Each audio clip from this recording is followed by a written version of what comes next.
Good morning, good morning, good morning. Also, neither. There's not really much of an option. We're going to find a way to, once it's installed, or if there's something that allows me an option of do you want crossplay, I can set it to no. That'd be nice. But once it's installed, we'll then go through our system and we'll just purge the Epic Online Store stuff. Or what is it? Epic Online Services, what it actually is, or something. I don't know. It's something stupid. But we'll get rid of it when we can. Right now, I have to. This should have unlocked.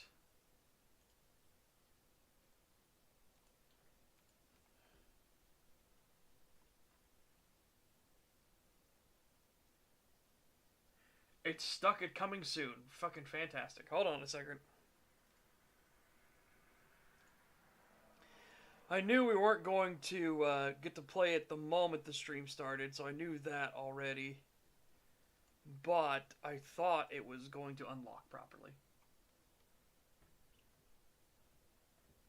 No workaround. We're basically just going to install it. If I can choose not to install crossplay features, I will. But most likely what's going to happen is we'll install it, and then I'll go in through my system to purge all the Epic stuff from it, and maybe get a root kit to make sure we just get that out of there too. I think it's our only option, unfortunately.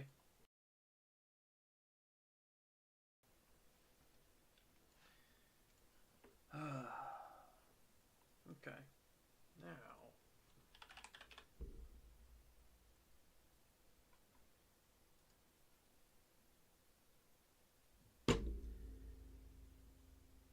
It's still fucked. Are you kidding me?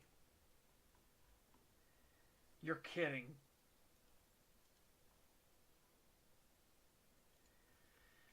They actually botched the launch. That's incredible. That's absolutely incredible. They actually botched the launch. You can't even download the game. That's fucking stupid. Well done. Well, I guess we're just gonna hang out and chat for a lot longer than I thought. Just because there's no way to get the damn game.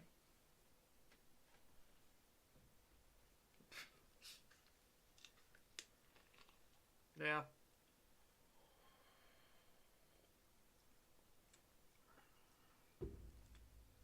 It has an Epic feature on it. It has the Epic Online Service, the EOS.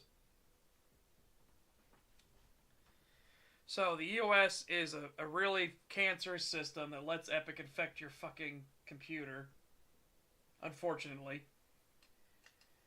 There's no real way to get around it. But what I can do is we're probably going to use a rootkit and get rid of anything to do with Epic once we get the game installed. Because I don't give a shit if the crossplay doesn't work.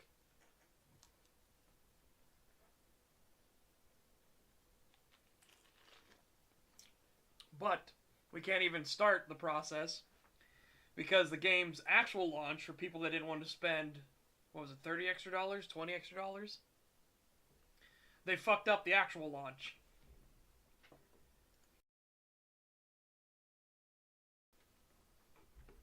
So, hooray.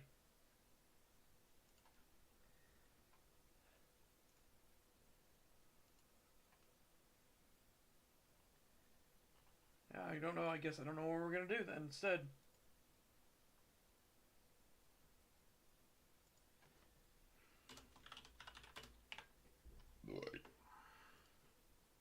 Alright.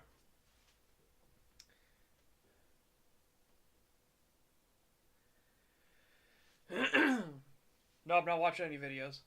We'll just probably just talk. Anyways. Yeah, same thing with EDF, which is very, very fucking frustrating. I'll see if I'll look up some stuff, see if anybody's got like a thing for how to properly get rid of Epic Online Services.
we're talking about how to uninstall the Epic Games launcher. Some people, apparently there are multiple threads of EOS keeps coming back and everything. Ugh.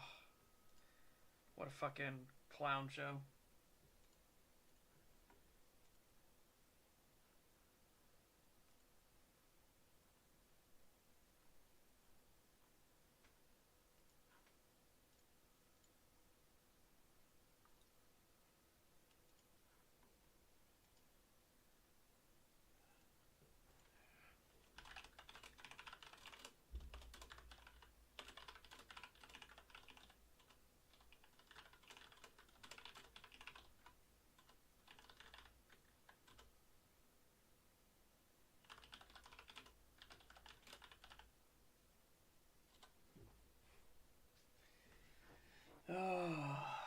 Alright, well, I guess let's just gonna be another chill day while we wait for them to figure out that they fucked up again.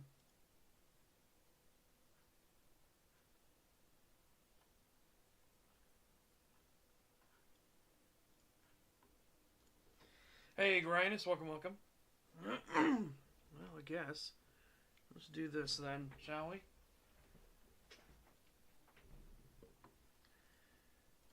Hang on, setting up a thing for us. Okay, perfect. Right. Well, I guess what do you guys want to chat about? What do you guys want to talk about today? While we wait, we were gonna talk about more Warhammer stuff while we were downloading and installing the game, but you know, it's fucking what a fantastic launch. Played X4 a bit after 14 hours, got the hang on controlling stuff. Yeah, that's about usually how it goes.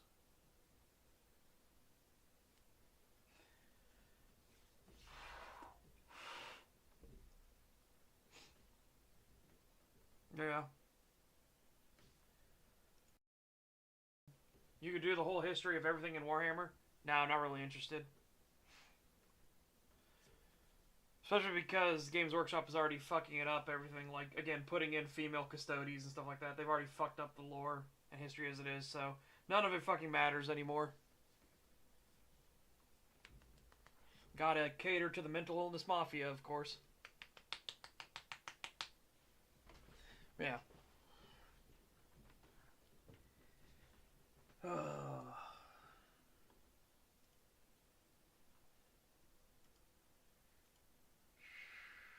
don't really want to talk about that, because that'll get into a whole spiral for sure. I wonder what some good vibes are. Have you heard about the stuff going on with the author in Battletech? I have not.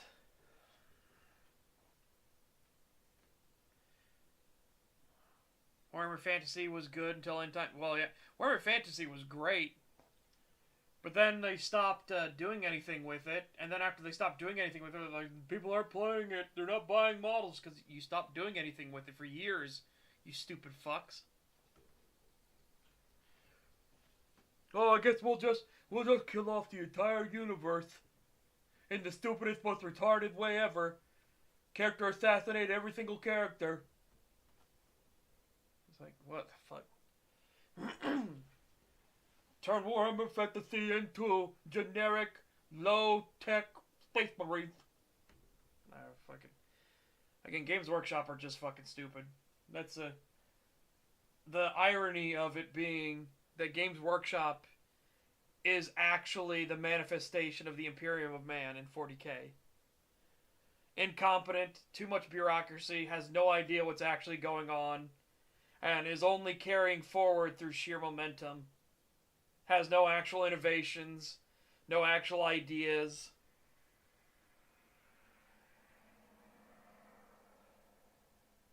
And that's it. It's a stagnant, rotted decay.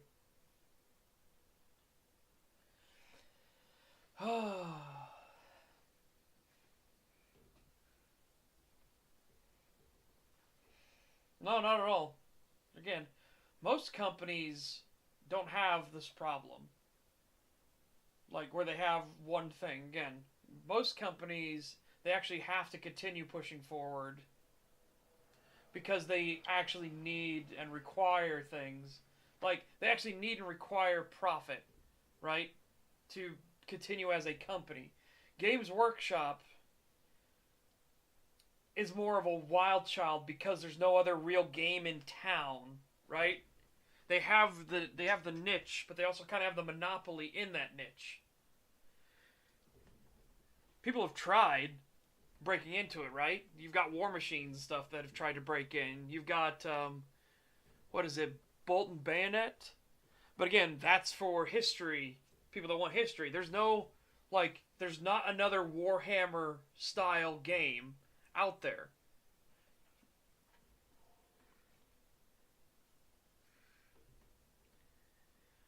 I'm trying to think of like a good example in another industry.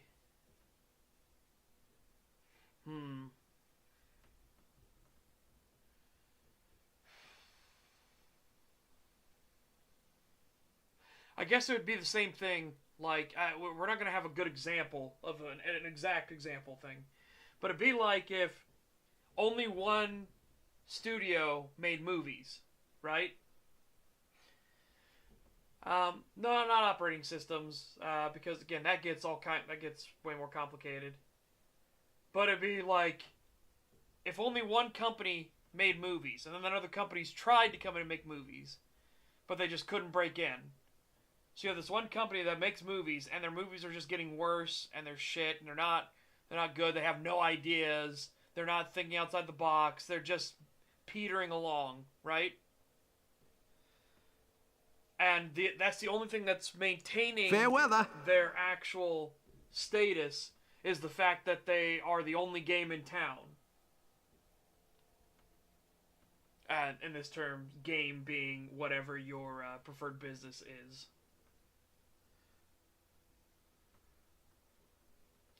So one author for Battletech, or someone coming into Battletech, don't know which one, is writing in trans rights and other woke stuff into the lore. Yeah, well, fuck that pedo piece of shit. Fucking subhuman filth. The closest thing I could think of is StarCraft, but different industry. Kind of, because remember, StarCraft originally was supposed to be 40k. Same thing with Warcraft. Warcraft was originally supposed to be Warhammer Fantasy. Now, there's a back and forth of trying to figure out, like, who's actually at fault. I'm more willing to believe that Games Workshop fucked them on the license, but apparently there are people saying that, no, Blizzard went full steam ahead without asking for the license, and then asked late in development and got denied. Again, don't know which one is actually accurate, but, yeah. The thing got botched. That's just the way to put it.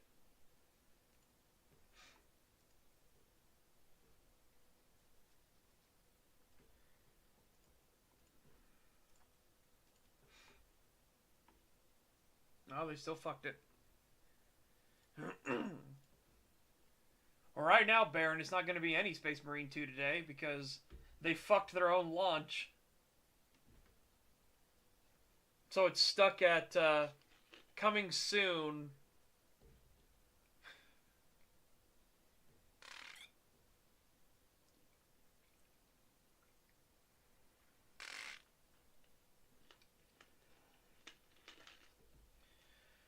Yeah, Baron, what you're seeing is everybody that paid the $20, the $20 or $30 extortion fee to play early. Today is the actual launch day. And they fucked it. You can't actually install and download the game right now.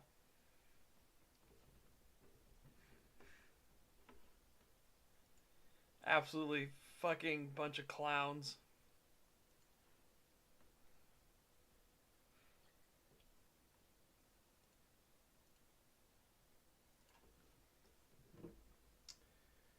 Alright, Setch, if there's no start on an Outlaws bounty this week, then you can do Force of Corruption as early as next week if you've got it ready. If there's a start on a bounty for Outlaws, say Force of Corruption so it can help to get over the trauma of having to play through Outlaws. Yeah, but I don't think anybody's gonna go for Outlaws, so it doesn't matter.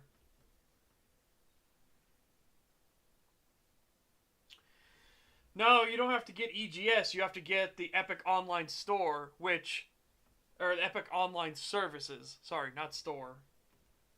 Yeah. Could Kratos getting a job at Bethesda if he actually cared? That's a stupid fucking question. Why would he want to? Why would you want to work at Bethesda? Honestly, there's always the hope that they'll get better, but the grim reality is they won't. Yeah, Baron. He's talking about Star Wars Outlaws.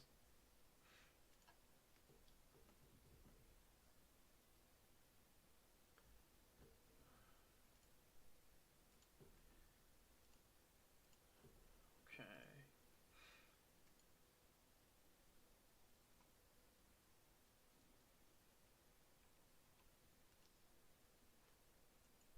Yep, still stuck at coming soon. Fucking morons.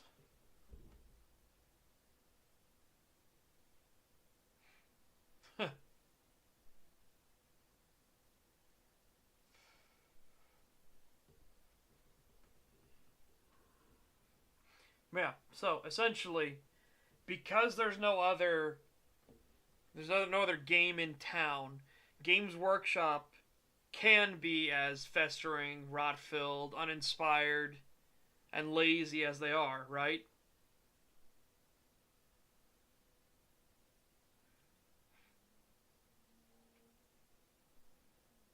Thankfully, as I heard it, you don't have to accept the Epic EULA unless you turn on crossplay.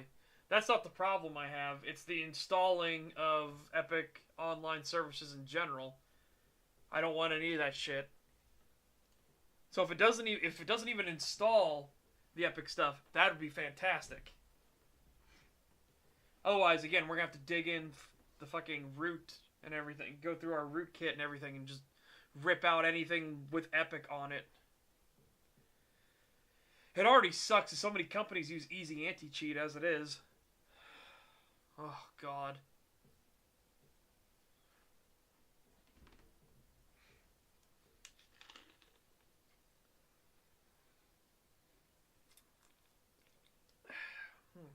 Well, today's orange mango is not very well mixed. Yeah.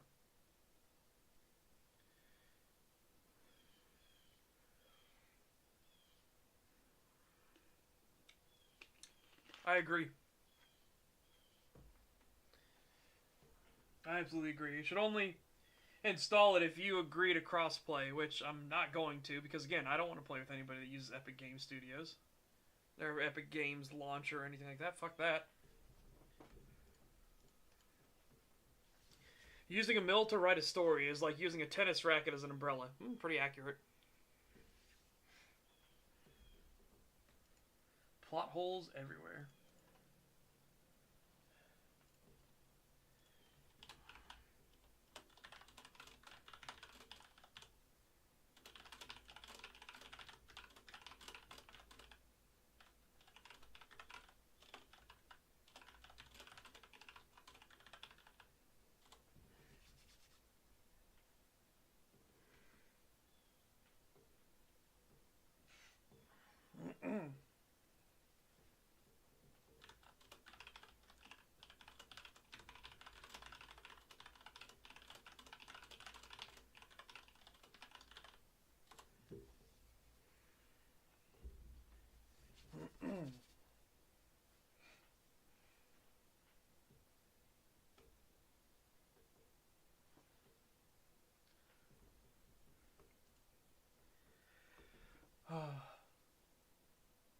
There's no kobolds here. What? What are you talking about? Speaking of a mill, have you seen those Concord devs that are now playing the victim because their game was a massive flop? Yeah, fuck those devs. Hope they never work again. That's generally what it's going to come down to. You just got to tell these people that put all this disgusting pedo far left ideology stuff in, just no, go fuck yourself. Disappear. Never darken our door like the specter of evil that you are.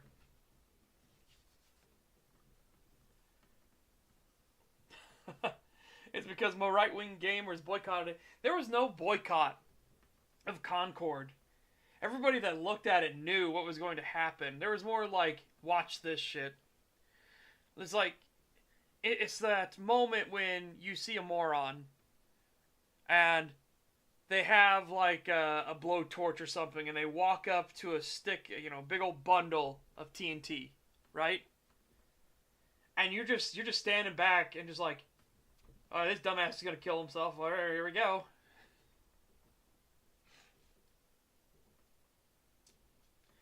See, they're only allowed to boycott it if it's their ideology, Unchained Deity. You're not allowed to boycott it if it is their ideology. If the left boycotts things or murders people, blows up buildings, funds terrorism, that's totally fine and good and noble and honorable. If you say anything against that, you're bad. And trust me, though, there was no boycott of Concord. Nobody needed to. It wasn't some massive game. It wasn't like fucking Fallout or something where you would actually need to organize a boycott to get people to wake the fuck up to how shit it is. No, there's none of that.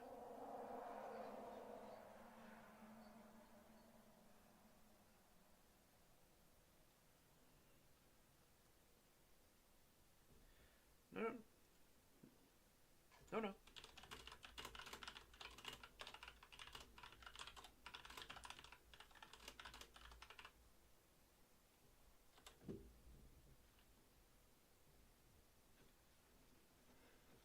Countdown is over.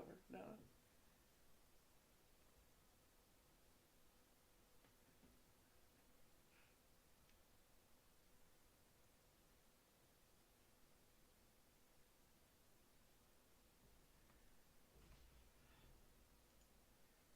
Let's see, hold on.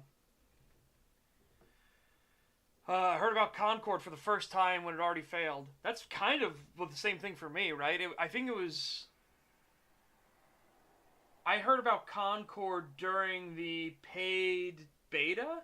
Or the free beta? Sorry, it was free, right? That's the first time I heard anything about Concord. And already then, you knew it was going to be a disaster.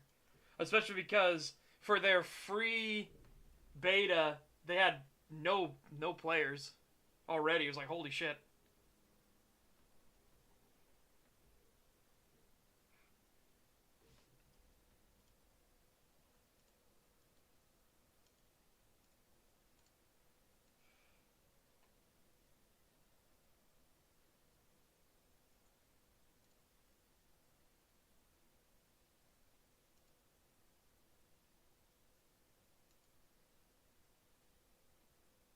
Okay.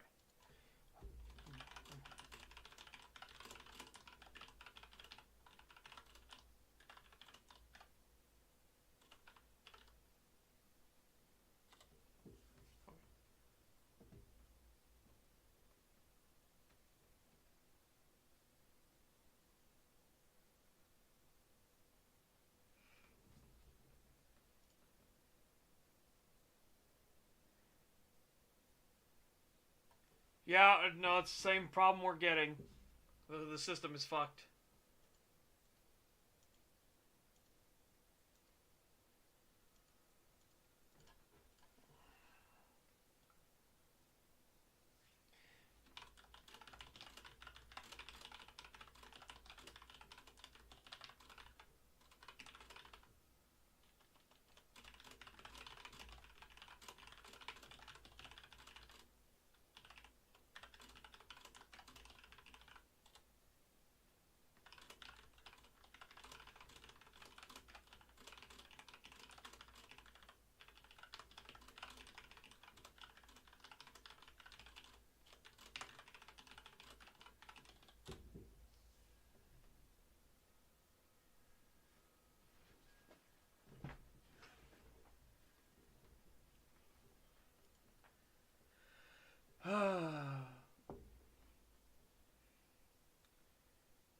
Iconian is saying that it's a Steam issue.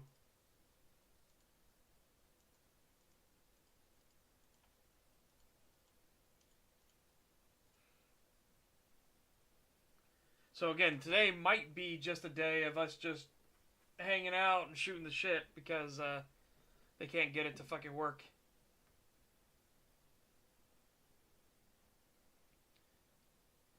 No, it wouldn't be a hit piece, Unchained ZD. Hit piece is where you are intentionally and maliciously providing information in the hopes to destroy someone. What a historian does is more of like an archival of history, right? It's not a hit piece.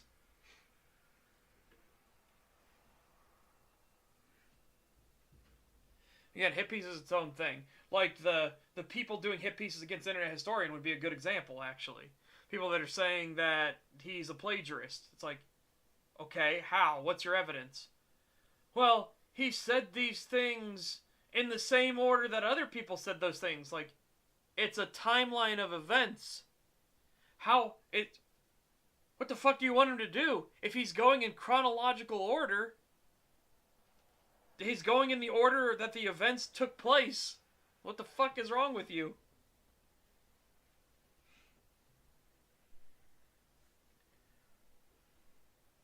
I'm just genuinely fucking stupid.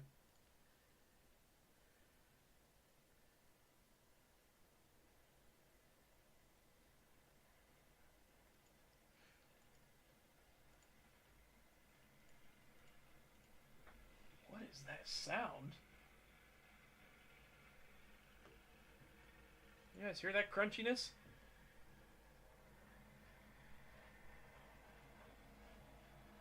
I gotta see what this looks like.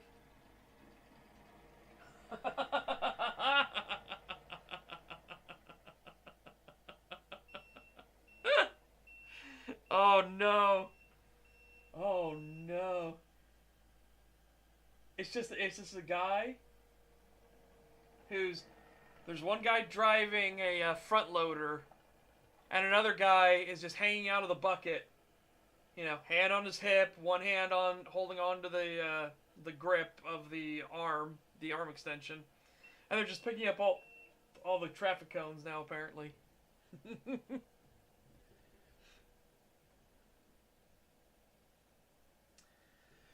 Yeah, apparently people think plagiarism is when you reference the primary source, and it's like it's not. It's like plagiarism is when you outright steal from another source and then don't give credits that's where you got it from. It's where you try to hide the fact that you got it from someone else. That's plagiarism. Again, if you're telling, like, for example, if he did a video about the Chernobyl disaster, right? And he went minute by minute, because we know minute by minute in the control room because of the black box that was in the reactor. And he goes and he talks minute by minute. That does not mean he's plagiarizing every other source that came out before him that talked minute by minute. Nor does it mean every other source that came before him is plagiarizing every other source that came before them because they go minute by minute. If you're breaking it down by a chronological series of events, it's going to fucking happen.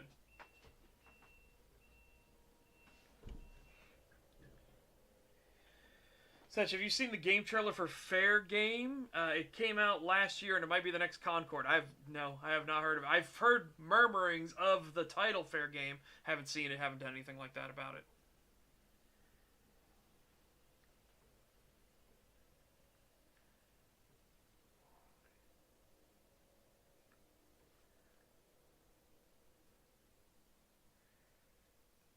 Oh God. My thoughts on Deadlock? Haven't played it. Haven't touched it. So, don't really have anything to say about it. It was funny how it exposed so many people for violating contracts. Calbeck argued that, what was it, The Verge, I think? Who, you know, they're infamous for being retarded anyways. But they didn't violate it because they didn't do the digital signature of saying yes to it.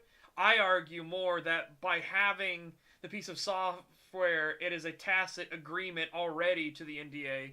Otherwise, they wouldn't have given you the piece of software to begin with. You just got around the digital signature through a bug, through an exploit.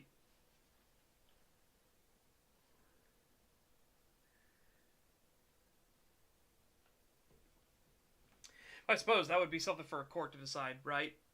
Would the mere act of having the software that is supposed to be NDA, would that mean you are already agreeing tacitly to the NDA or not? Think about it as updated Monday Night Combat. Ooh, that's not bad. I liked Monday Night Combat. I genuinely did. And Super Monday Night Combat. I actually liked those games.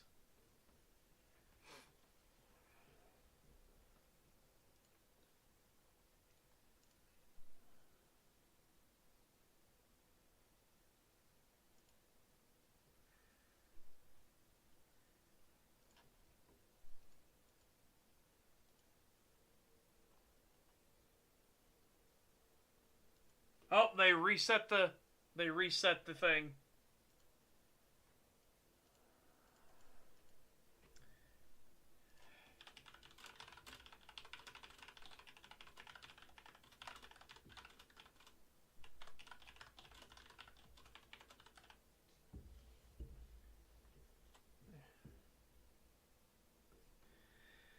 Alright, so it's not going to be available until 12, so we have an hour and a half before it's even available to download. Fucking fantastic.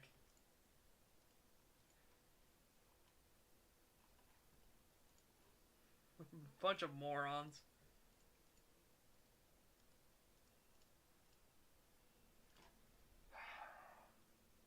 Alright, well. Yeah, I guess we're changing this into, we're just going to chill stream today. There's nothing for it, unfortunately.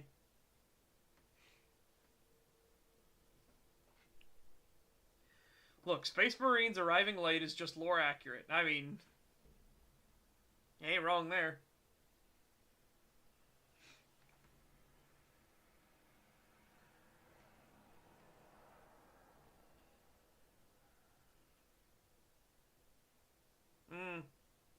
I don't really want to watch a video or anything, right? I really don't.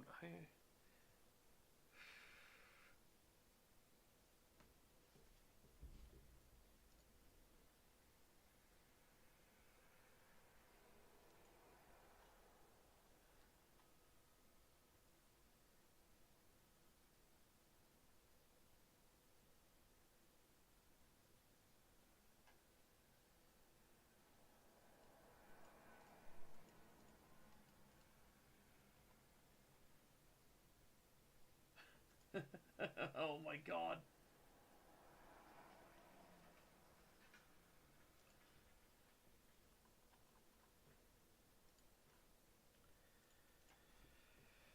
Such have you played Like a Dragon Infinite Wealth yet? I have not. I was curious about it, but the price tag was way too high for me. As much as I enjoy the Yakuza series, I'm not gonna do that.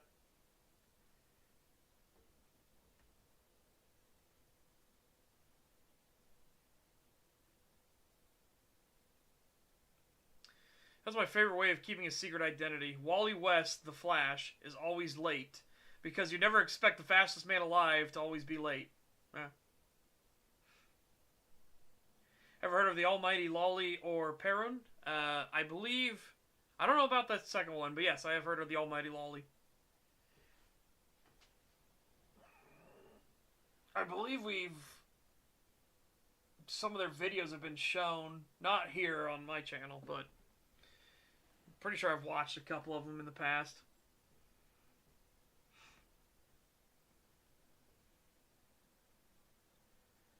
Setch, would you watch the Concord developer overview video? I want to show it to you just to illustrate how out of touch the devs were. It's only 5 minutes. Maybe. What would you say is your favorite of the Like a Dragon games?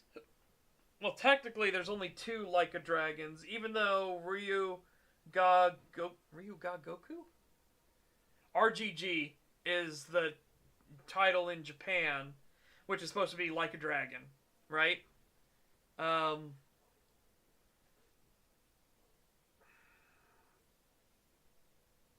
of the actual, like, all the Yakuza games. If I took all the Yakuza games and Yakuza Ishin and Kenshin, let's see, what would I say is my favorite? I really like 4. I really like Yakuza 4. But I'm very much a fan of Akiyama. I'm very much a fan of Crazy Legs.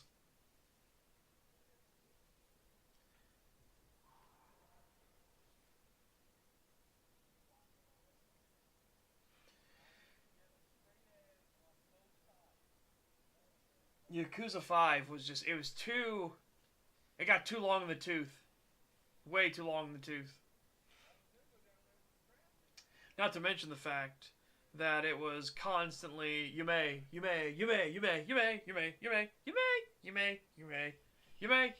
My God, if I never heard the term dream again, it would be too soon. It's very, Yakuza 5 was very on the nose with what its methodology, or what its like overarching what's a good way to put it? What its motif was. I guess that would be a good way to put it.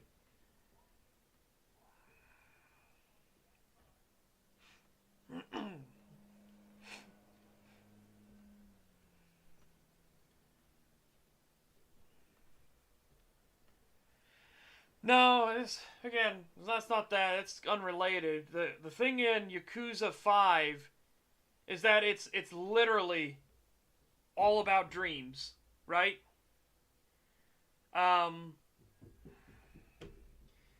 Kiryu is the dream abandoned. Haru is the dream rising, living your dream. What's his name? The baseball player. I keep wanting to say Taiga, but I can't remember if that's his actual name. Hold on a second. Who's a 5 playable characters? Oh, it is Taiga. Yeah, okay. There you go. Saejima was the, what was his dream?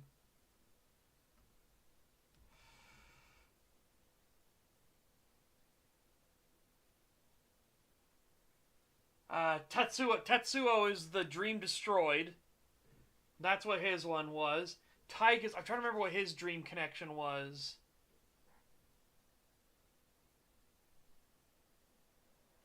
Because you have Akiyama, who's the dream fulfilled. Kiryu is the dream abandoned.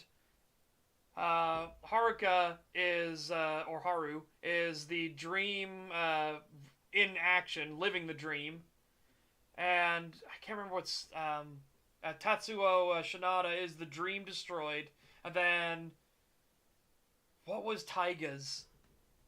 Fuck. I can't remember what Taiga's dream is, what his thing was. But again, it's very on the nose game, and a very long on the nose game. How long did I play? What was my play time of Yakuza 5? Hold on. Yeah, 88.5 hours, and that was me getting tired. I was just like, I just need to get to the end. I just need to get to the end, because oh my God, it was getting wild.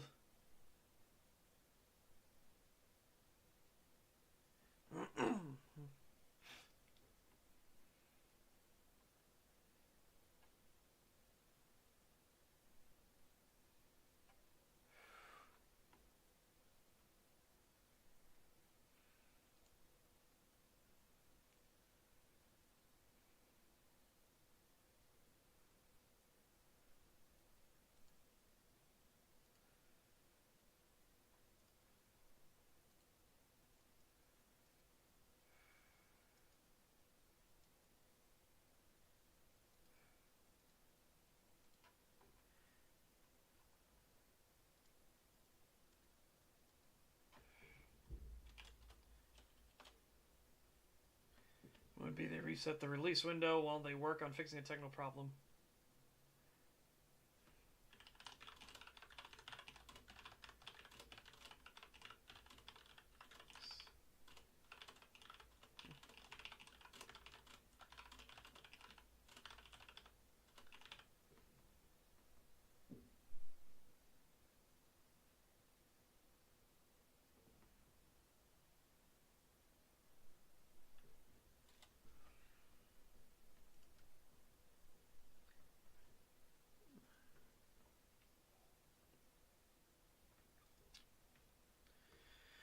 Chance to play the PSP Yakuza games. If not, there's a fan translation for them, which you can play via emulator. I recommend them. They're good. I'll probably pass. Not really that interested.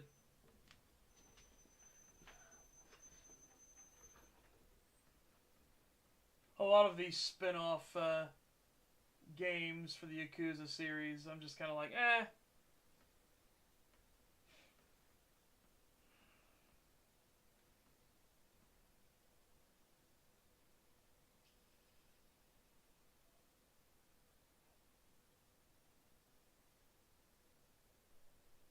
Looks like they're finally going to start making all the road markings now on the new road. Fantastic. Anyways, what's we got?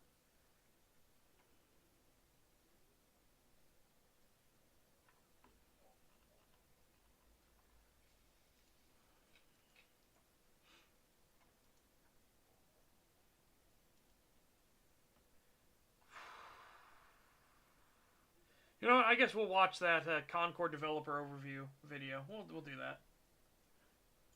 Let's bring this over here.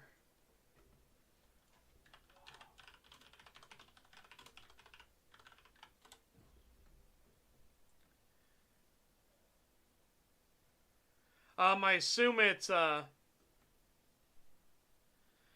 Concord official launch and Adventure Ahead developer overview. Is that the one you're talking about?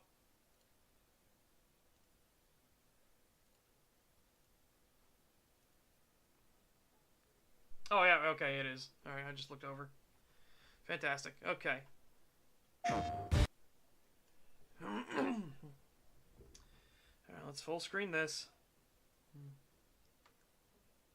There we go.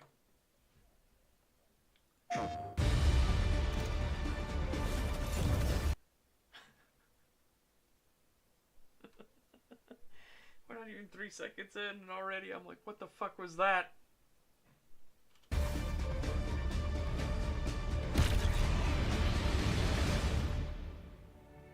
That is. You know what? It's even funnier in hindsight, right? That they were trying to like hype this up. I saw that the game trailers thing only has 2.5 thousand views. That is an utter disaster already.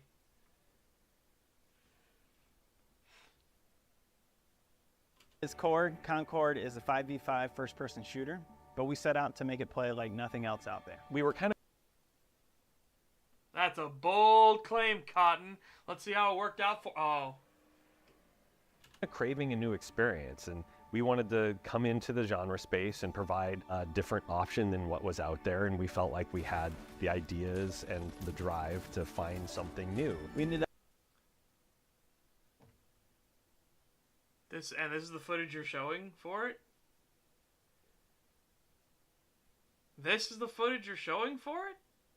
For something new, and you show really shit gameplay right afterwards? Like what? Ended up blending strong action, great gunplay, movement, unique character abilities with this concept of mid-match strategy you might find in fighting games, and even Wait, what'd you say? Hold on. What? No, hold up. strong action, great gunplay, movement, unique character abilities with this concept of mid-match strategy you might find in fighting games. Mid-match strategy you might find in fighting games? The fuck?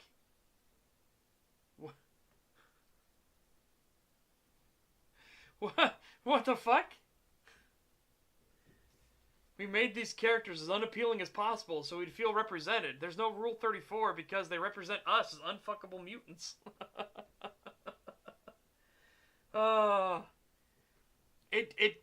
Again, it looks like a worse version of Overwatch. It really does. And I don't like Overwatch either. But it literally looks like a worse version of Overwatch. Why are you bringing fighting game logic to a hero shooter? I don't fucking know. I don't even know what he's talking about. Mid-match strategy, like in fighting games? Like, what? And even pre-match strategy that you might find in deck building games.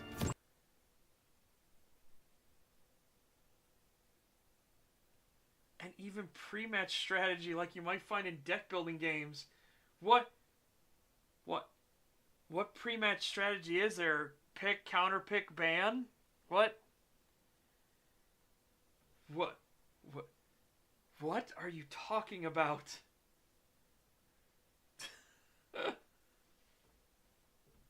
What? Is that it? Because I hate to break it to you, that's the bog standard. Pick, counter pick, ban. Okay? Or I guess technically in order, it's ban, pick, counter pick, right? You know.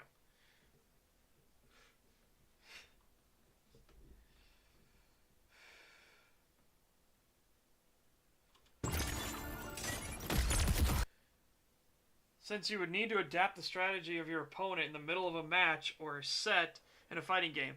That's not a... Yeah, but that's not really like a fighting game thing. That's just in general, right?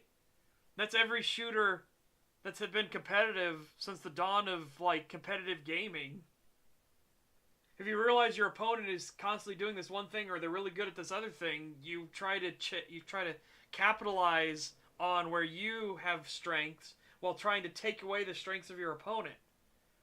That's not like a fighting game thing at all. That's generic competition. That's everything.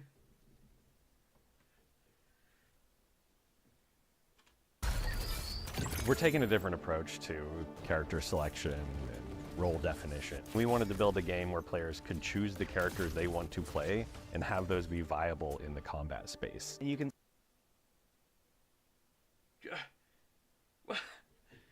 Okay, guys, I need you to listen to exactly what he just said again.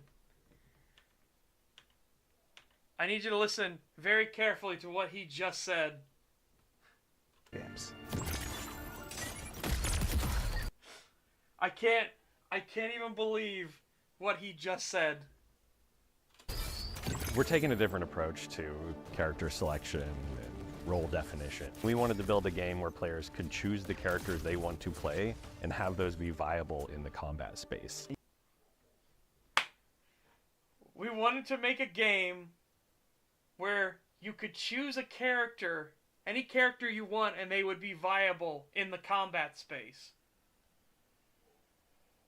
So you wanted to make a game where you can pick a character and the character isn't hobbled through the fucking floor so you could actually play the game. What the fuck? What the fuck are you talking about? This would be like saying, like, we wanted every single gun to have viability so that even if you did the starter pistol, you could still be viable. What? What do you mean? No. I'm talking about what he said, not what the game might have done, right? If the game was it was a classless system and you could build up your own class on it, that's different than what he just said, right? He basically just said that we made sure that every single character and every single gun in the game was viable. Okay? What the fuck? Okay? I mean, that's just balance. Like, what the fuck? Like, you're saying, hey, we made sure we didn't have horrific balance. What? Okay?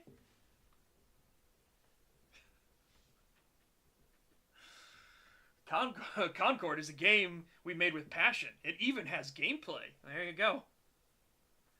No, the sandwich doesn't count. Oh. Yeah, Again, I don't know what Concord actually did in the end, but his statement that he just made was nonsense. What the fuck? Alright, I'm gonna go back slightly, because this is the different one now. Base. You can see that across the board, even in the way we approached our healing characters. You don't have to have them. They can absolutely win rounds, but you can also win rounds without them on your team, because they're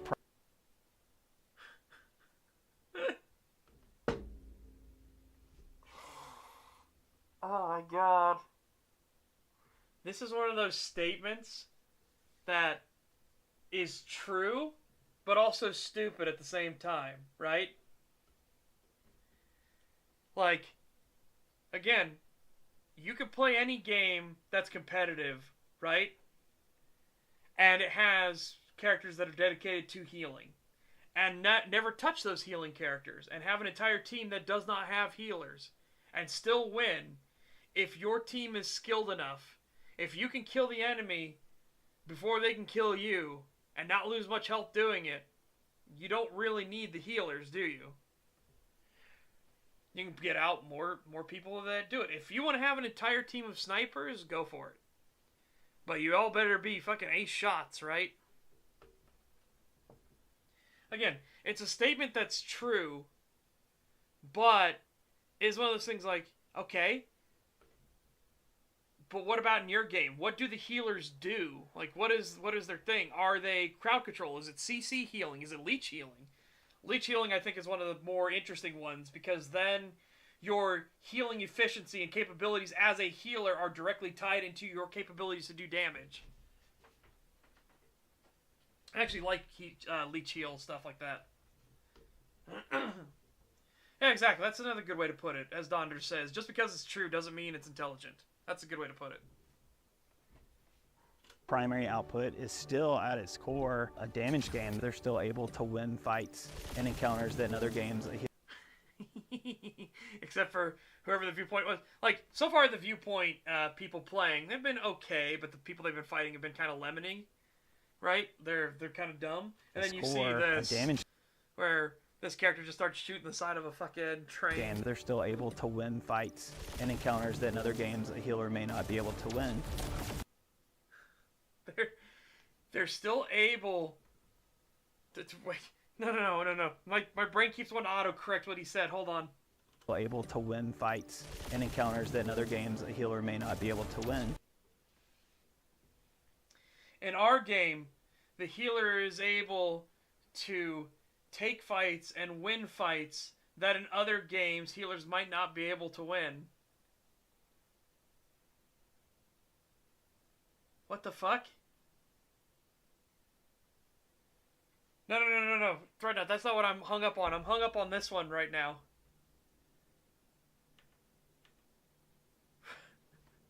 Without them on your team, because their primary output is still at its core a damage game. They're still able to win fights and encounters that in other games a healer may not be able to win.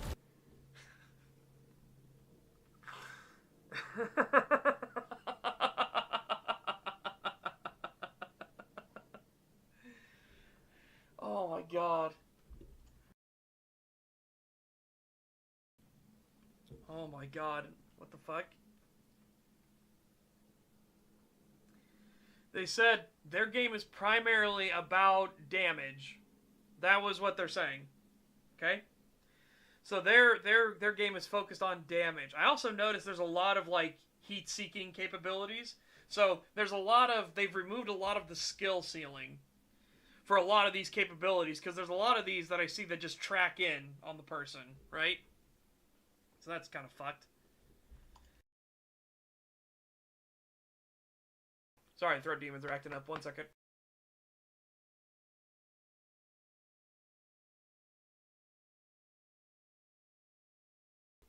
Oh, excuse me. Around a fifth into the video, and I've seen more than enough of why he died, yeah. Alright, so. This is, like, in other games, they might not be able to win. I mean, what you're basically admitting to is the fact that you've made it easy mode, right? And like I said, I'm seeing lots of tracking on a lot of the abilities that you're using. So you've removed as much of the skill as possible in it to just make it be like, well, all of your stuff is basically heat-seeking, right? Other than your actual gun itself. Granted, there's probably a class that has a heat-seeking fucking gun.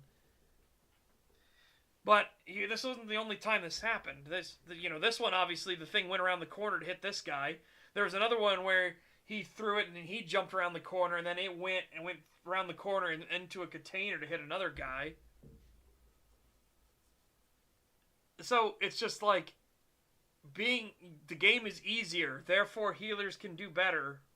is essentially what this boils down to as a statement. It's like, okay. That's fucking dumb. Alright, well, okay. And keep in mind, as Threadnought was hung up on, which we talked about earlier, is like, you've basically said that healers aren't needed in this game, probably because it's so easy, now for with this statement in tow as well. No, Seth, she's fucking admitting that the fucking game is fucking poorly fucking balanced.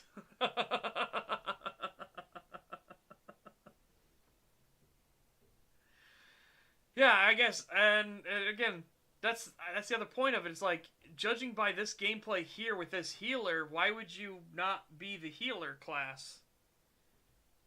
Because you have abilities that are heat-seeking on enemies anyways, and you can heal people, and you do damage just as well as the DPS does. What is the niche that the DPS fills? Right? Fucking wild. It's about building the crew that you want, designing the strategies that you want, but we don't want to force. Did you see how shit that was?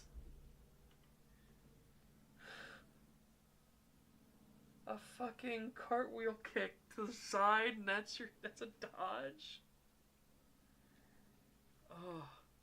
It's about building the crew that you want, designing the strategies that you want, but we don't want to force it.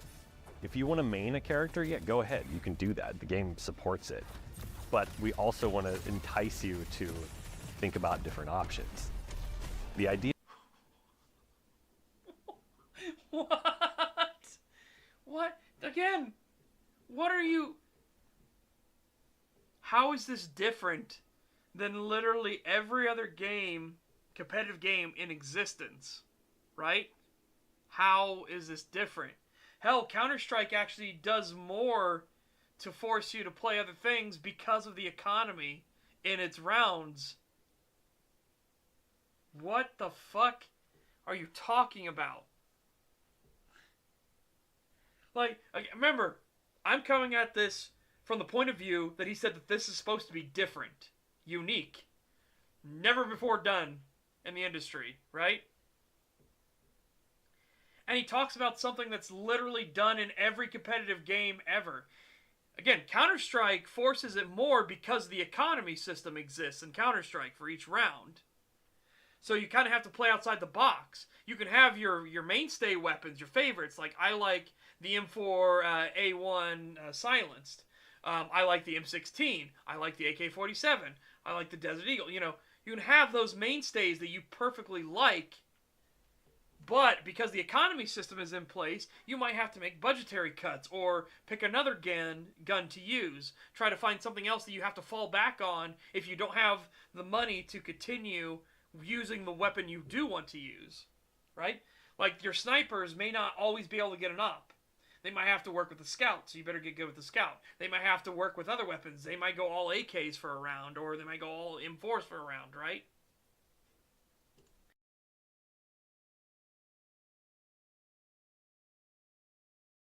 Oh, throw demons. I hate them. I hate them so much.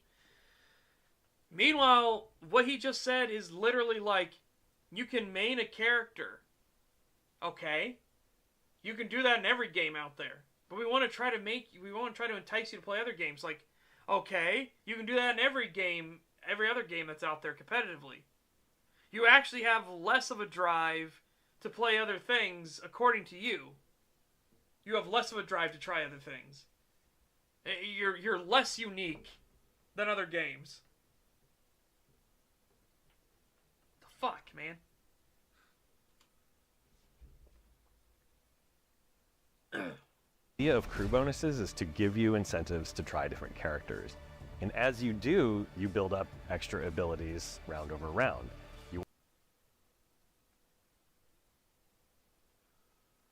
You've actually put in a system to force people to play other characters. Otherwise, you're actually handicapped.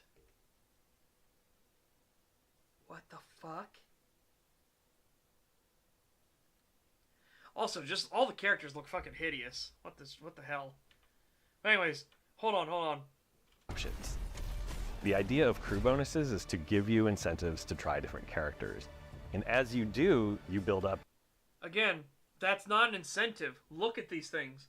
Those aren't incentives. Those are nerfs and debuffs if you don't use this system. This is not like an incentive thing. This is a, do you want to be crippled? If not, you must use this system. What in the fuck? What the fuck? You are actually being punished for maining anything. That's not incentivization. Oh my god. What the fuck?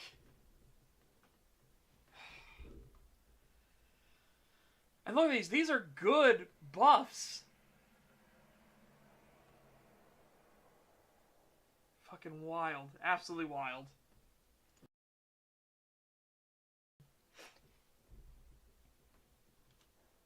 Oh. Extra abilities round over round. You want to run faster? Okay, deploy the characters that give you that crew bonus. If you want to, have better aim, deploy those characters that give you that crew bonus. And so if you're thinking at that level, this whole new strategic front opens up in the game. No. Again, you are forced to do this. Right? It's not an incentive system. It is a punishment system. If you main any character, you are punished for not engaging in this crew bonus system. This is a debuff to you as a player. If other people are constantly shuffling around to different characters, they're constantly getting more and more buffs, and the power gap between you is getting wider and wider and wider. That's so fucking stupid. One of the things that's new for Concord is deployables, and they're persistent. They last between rounds. If you live and die, they'll still be there. You can, round one, decide to place a heal dome or a healing pad or make a fungus highway, and then 3 rounds later, you yourself can take advantage of that deployable that you... That's your big thing? Persistence between rounds? What? You sound like a worse version of almost all FPS MOBAs out there. What the fuck?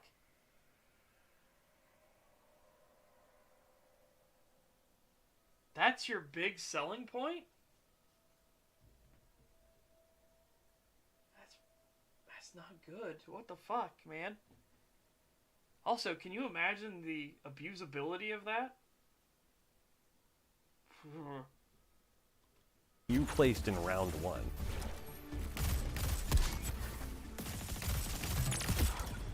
The most... Wait, what? Wait, what? Wait, hang on, wait, what? Wait, what killed? Hold on.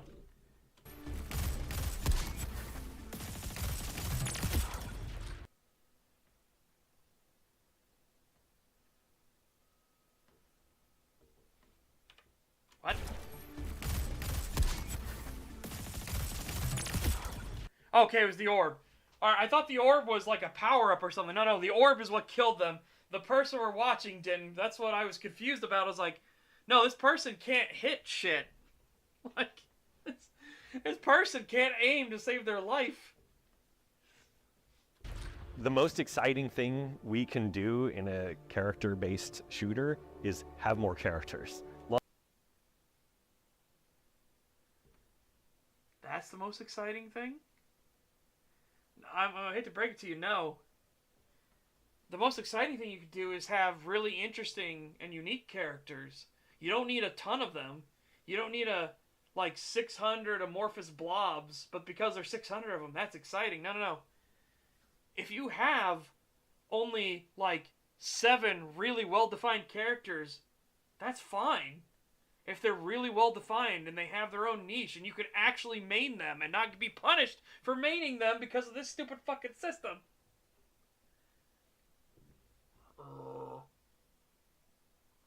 There are offensive placeables too. I don't know if those last between rounds. It sounds like they do. I have no idea, though. Yeah. It's wild. Launch a new character, and we're going to be doing that on a regular cadence. That takes a lot of work and a lot of time to get those just right. And that's where the idea of variants came in. Variants are just a way for us to take heroes and make them more interesting. Fucking pronouns, of course. Of fucking course. Jesus Christ. Oh my god. How fucking pathetic can they be? Jesus fucking Christ. As we move forward. Variants, what they are, is a tweak to an existing character. You like running and gunning, all right, you're a Teo player. There's a variant of Teo that gives you an additional grenade. It seems like a small thing, but those little changes really change up how the game plays. You wanna be Teo.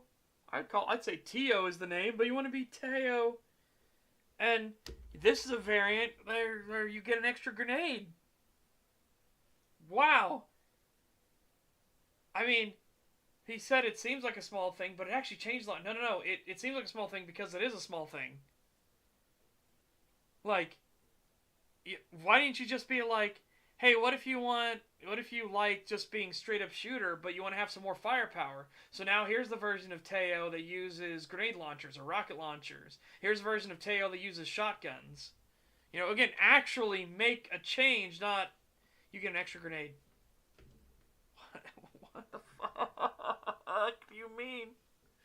That's a big difference? No, it isn't. Oh. Plays, and that plays into how Crew Builder works. Crew Builder lets you create multiple lineups with the characters and variants that you already have. Over time, you're going to have a lot of characters and a lot of variants, and you can really be thinking about the strategies you want to deploy. Has that feeling of putting together a deck of cards that has certain effects on the way the game plays out, especially as you move into our rivalry modes where you build a crew for very succinct play reasons and then play that out to victory or defeat and then go back and redesign it and try again.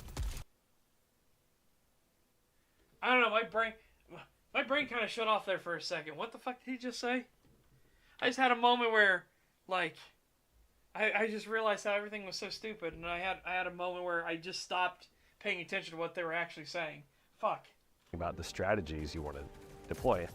No, I gotta go back further. Hold on.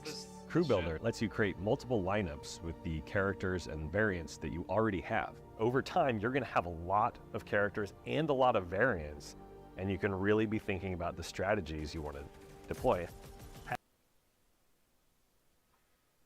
So you just have a generic loadout thing only for crews, because again, as we've established, you haven't incentivized it. You've forced people's hand to do the crew bonus thing.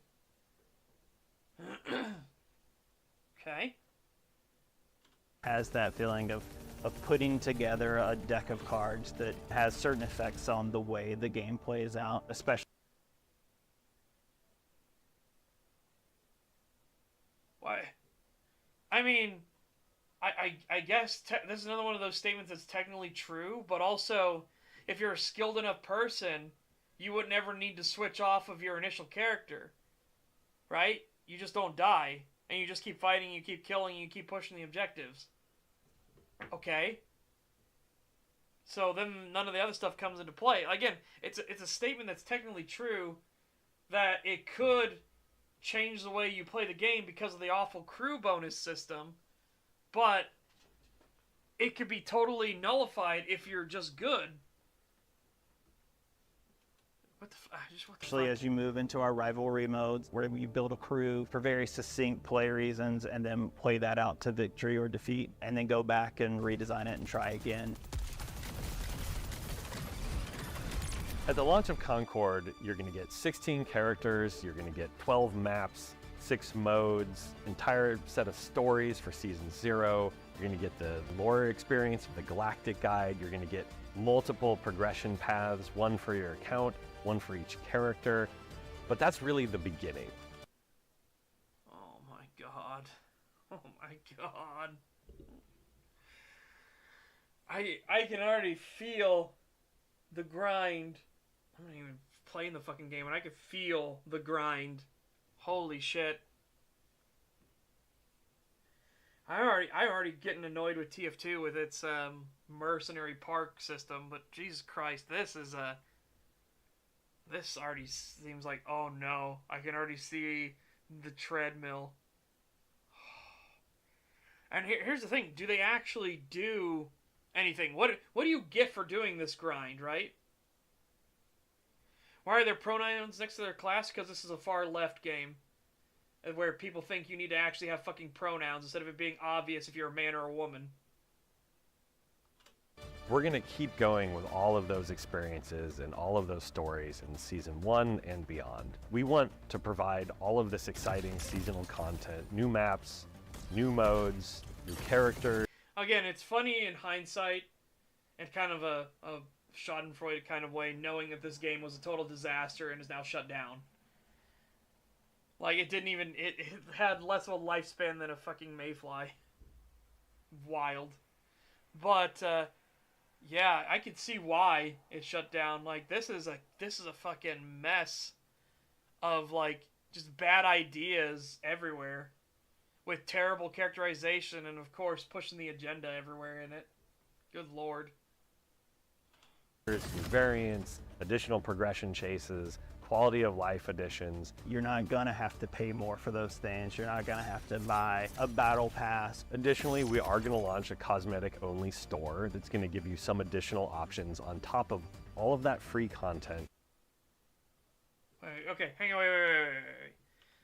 I need to make sure I heard what he said about the store, because he could have, I think he said that there could have been something that wasn't cosmetic only. I need to make sure I parse what he said there properly. Progression chases, quality of life additions. You're not gonna have to pay more for those things. You're not gonna have to buy a battle pass. Additionally, we are going to launch a cosmetic-only store that's going to give you some additional options on top. Okay, no. So he made sure to actually emphasize the fact that it's a cosmetic-only store. Okay, he did emphasize that fact. No, I don't want to look at the showcase of all the characters. It's just, this is more of Concord than I ever wanted to see. Top of all of that free content where you can customize your character further. We're excited to be on this journey. Also, let's just talk about the weapons. They just look terrible. Store that's going to give you some additional options on top of all of that free content. Again, all their weapons just look terrible. Where you can customize your character further. So you see this gun is like, okay, it's again generic sci-fi gun. That was a fucking weirdo crossbow that fires out pebbles, so like a slingshot thing. It's like, what the fuck? And then again, they just look bad. Actually, that is a good point. They do look kind of like they would be 3D print guns, right? So for people that don't know, when you 3D print firearms, there's specific things you have to do to reinforce different areas, like the breach area. You can't just have like a normal breach because it's not going to be metal, right? It's going to be a composite material.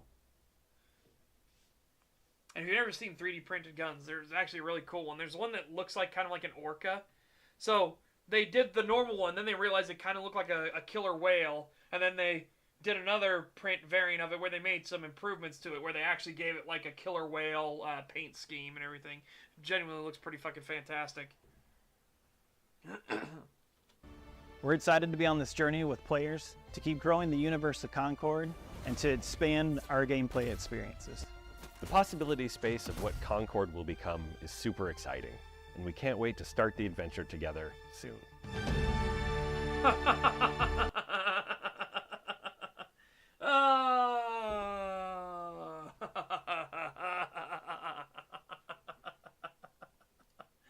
Oh, shit.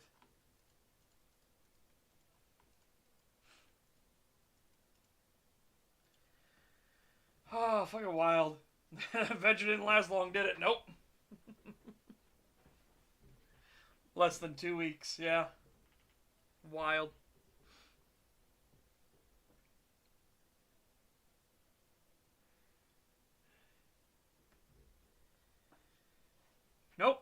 again, it's been pushed back to noon. We still have 43 minutes before we can even start downloading Space Marine 2.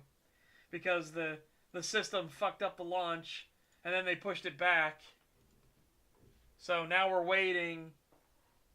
Now we're waiting here until noon for it to actually launch. What a great day.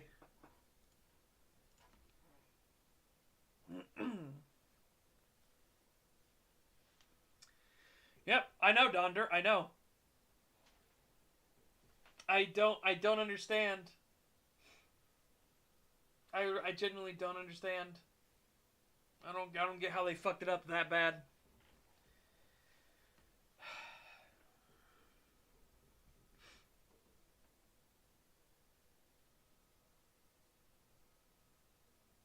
No. Threadnought, be careful, because there was somebody that was doing that, but that was actually fake, right? Like, that was somebody who did a different concept art of what could have been, and then somebody took that as gospel, that this is what the original concept art was, and that's how it spread. The person actually said that no, that was not actually original concept art at all, not at all. That was something that they drew like a week, not even a week before.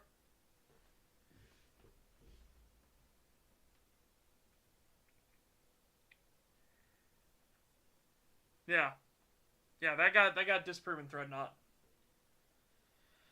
Safelon's like, the game was like a fart. It came out, made a funny stink, and then it was gone, and we have some fresh air again. Yeah, basically.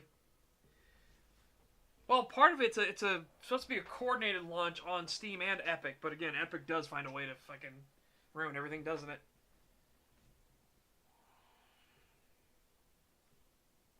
But that was my whole point too. Is like, you're not even gonna let people preload the game. I mean, come on, dude.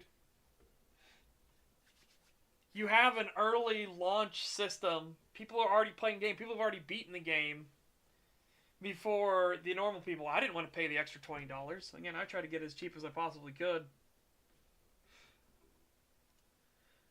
Hell, it might actually be more worth it to just have gone and pirated the damn thing, honestly. Probably already be playing it.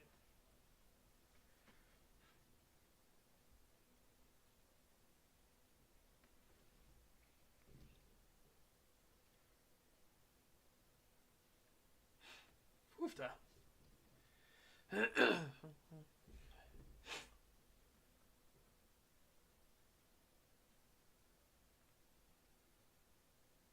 Concord will be featured in that secret level show that will come out in December. Funny the game didn't even last that long. Well, secret level show. I've never heard of that show. Seen some funny videos regarding Ubisoft's most recent debacle. Man, yeah, Star Wars Outlaws has not done them many favors, has it? Especially when they're obviously struggle bussing right now after pissing off Japan when it came to Assassin's Creed Shadows? I can't remember what they named it. Fuck. They're in quite a pickle.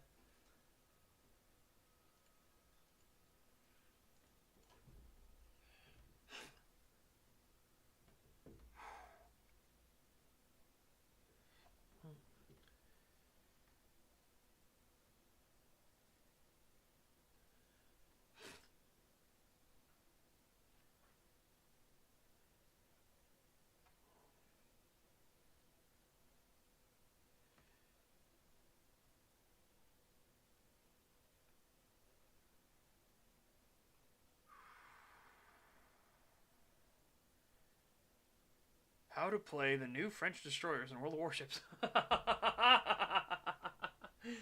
Oh, I actually liked the French destroyers because they were gunboat style as opposed to the normal like destroyer gameplay of just pumping out torpedoes everywhere.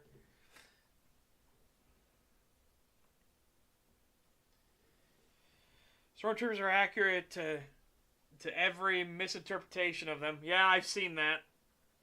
On Mall's video on Outlaws, and from what I could see, it looks boring. Yeah, that's the thing I've heard, is it's probably one of the most boring, vapid games Ubisoft has ever made.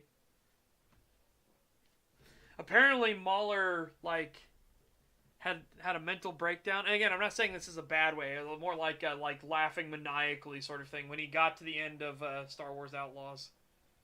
Apparently, the ending is that bad.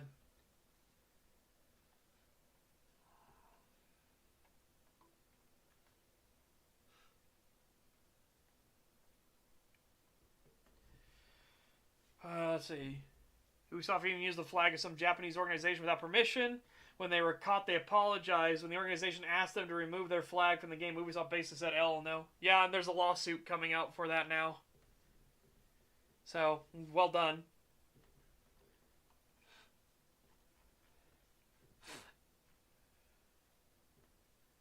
Where the French ships and tanks are mostly heavily armed at the rear, hit them head on. No.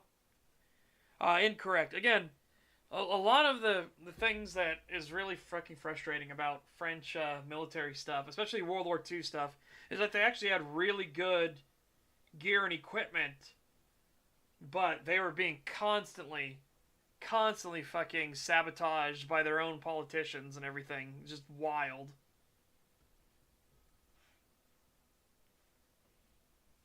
Just absolutely wild.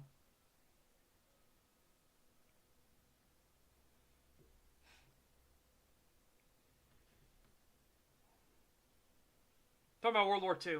Even in World War II, they had really good stuff. Remember, the stuff that you get in World War II, most people immediately associate things like the King Tiger, right, and the Panther. Things that didn't exist at the time of the Battle of France. When the Germans came up against actual French armor and French ships, well, the French ships that survived, because the British betrayed them, but we'll get into that too. When they actually came up against the French tanks and stuff, they had a huge problem because the French tanks were genuinely really good vehicles, with the exception of they overstressed their commander. I have no idea why. They wanted to do fully cast turrets, right? Really dumb idea. Like, they were really durable. They could take a lot of punishment, and they didn't have the same problems that the German tanks had. But the German tanks had an actual division of labor in their tanks.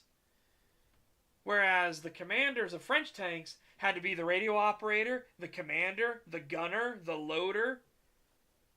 It was wild. Absolutely wild.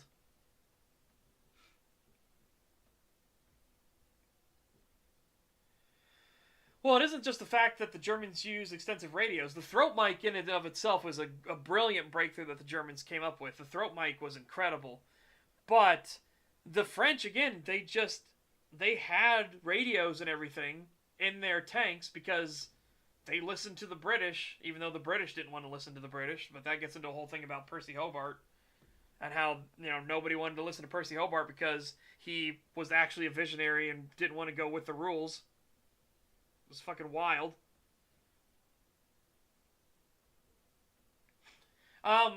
Incorrect, Donder, but again, there's another misconception too, was that it wasn't because it was like a communications issue. It's because the French politicians literally sabotaged the efforts. I wish I could remember his name. There was a French general who realized that armored warfare was going to be the future of warfare and is what World War II was going to devolve into. It was going to be mechanized warfare. So he tried to stand up multiple tank divisions. The French government at the time didn't like that, because they were afraid that any general that got too big for their britches would launch a coup against the government. So they would intentionally sabotage all efforts by the French to actually mechanize their troops. Eventually, this general managed to let them at least make some light tanks for the cavalry units. And then sneakily, he started a prototype program to try to get some heavy tanks. That's how we got the B-1 Char and stuff. Because he basically is like, okay, listen, all you motherfuckers, none of you can say shit that we're making these tanks. Because the fucking idiots in Paris are going to throw a shit fit and they're going to can the project. And we know the Germans are up-armoring, and they're up-arming their entire military as we speak. And the French politicians, remember, this is also after the French politicians had insulted the Belgians. The Belgians then insulted the French, and then the French politicians then turned around and made it where they weren't allowed to build the Maginot Wall around Belgium either. So now you have a huge gap in your defensive structure, which is the Maginot Line. No, not allowed to go on the Belgian border. Because French politicians, they're fucking so smart. And keep in mind, everywhere that the Germans attacked on the Maginot Line, it was a disaster. They could not break through the Maginot Line. It was genuinely a fantastic defensive fortification. But then you have this massive gap on the Belgian border. And again, I can understand the Belgians, right? Being like, what? You have no faith in us whatsoever? However, I would have been with the French and been like, no faith whatsoever that you can hold the Germans. No faith whatsoever. So again, the politicians then sabotaged the Maginot Line, and they weren't allowed to build up towards Belgium. They weren't allowed to build around the Ardennes, nothing. Which is the original plan was to go from fucking coast to coast with the entire line. It was supposed to be an actual line that outlined the entirety of France. Well, the entire border of France towards Germany. And they weren't allowed to do it. So the French generals then said, okay, they've sabotaged us again, so we're going to make mobile defensive platforms that once the war kicks off and Germany attacks Belgium, because they're going to have to, because they need to get around the Maginot Line, we're going to then rush all these mobile defensive and barricades up into position. Then the problem started that the Belgians didn't hold out anywhere near as long as people thought they would, even in their most conservative estimates of how short the Belgians would hold out. And again, this is not actually me disparaging the Belgian military, right? But it was one of those things like, you didn't have a chance. The fact you fought as hard and as well as you did is incredible. But you didn't stand a chance. So, again, it totally collapsed. They didn't even get those mobile defensive and barricades in position properly. That's when the B-1 Chars started attacking. And then Rommel, realizing the situation, he pushed his division right through, because he realized, hey, they're trying to get barricades. They're trying to get their heavy tanks and everything that the French government didn't know existed, by the way, because tanks were only supposed to be with the cavalry units, and they were only supposed to be light tanks. But again, the French military was at least smart and didn't reveal that they had heavy tanks. So the Germans came up against the heavy tanks, the B-1 Chars, and were like, whoa, boy, nope, get around that shit. And Rommel just punched right through a weak spot in the line, and he just kept going and going and going and going and going, and he actually managed to convince multiple French units that, man, France must be losing this badly, even though Rommel was actually cut off way behind enemy lines. But Rommel just being there convinced them, like, all the defenses fell, Belgium collapsed, we have no defenses whatsoever, the Germans are already here? Oh. What the French military did reminds me of a quote of Sun Tzu. There are roads which must not be followed, armies which must be not attacked, towns which must be besieged, positions which must not be contested, commands of the sovereign which must not be obeyed. Yeah. I mean, again, they tried, and the Free French Army, like, doesn't get as much credit as it should, honestly. The army in exile, the ones that escaped to Britain to continue the fight and actually fought in the Africa campaign, and they fought to retake France in the second battle of France after the D-Day the Normandy landings. A lot of people don't even realize that there was a Free French Army that existed and was fighting alongside the Americans and the British and the Canadians. Let's not forget the Canadians, right? And keep in mind, that was the French politicians that surrendered to the Germans early in the war, after they had also sabotaged their own military for years. Like, oh my god. Ian, oh shit. Is it Ian McCullum? Oh my god, what's... I'm sorry, Gun Jesus, I forget thy name.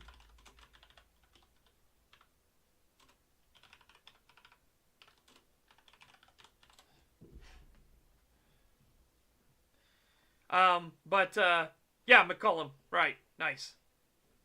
So, yeah, Ian McCullum from Forgotten Weapons actually did a really fascinating one. He didn't go into the full details of it, but he did a fascinating history of the tank in France and all of the shenaniganry and skullduggery that went around to try to make sure that France actually had tanks. Remember, the French also designed the ARL-44. It was a tank that was ready to go, air quotes, in prototype phase for the initial Battle of France. And it was a huge leap forward compared to everything else. So let me see if I can show this as an example. Again, we're still killing time here until we can actually download the game. Let's see, the Panzer II. Let's get a picture of that up. The Panzer III. So these are the ones that initially would have been at the Battle of France. Panzer II especially, Panzer III in lighter supply. That's when they were just transitioning to the Panzer III. And then let's do the B1 Char. And the ARL-44.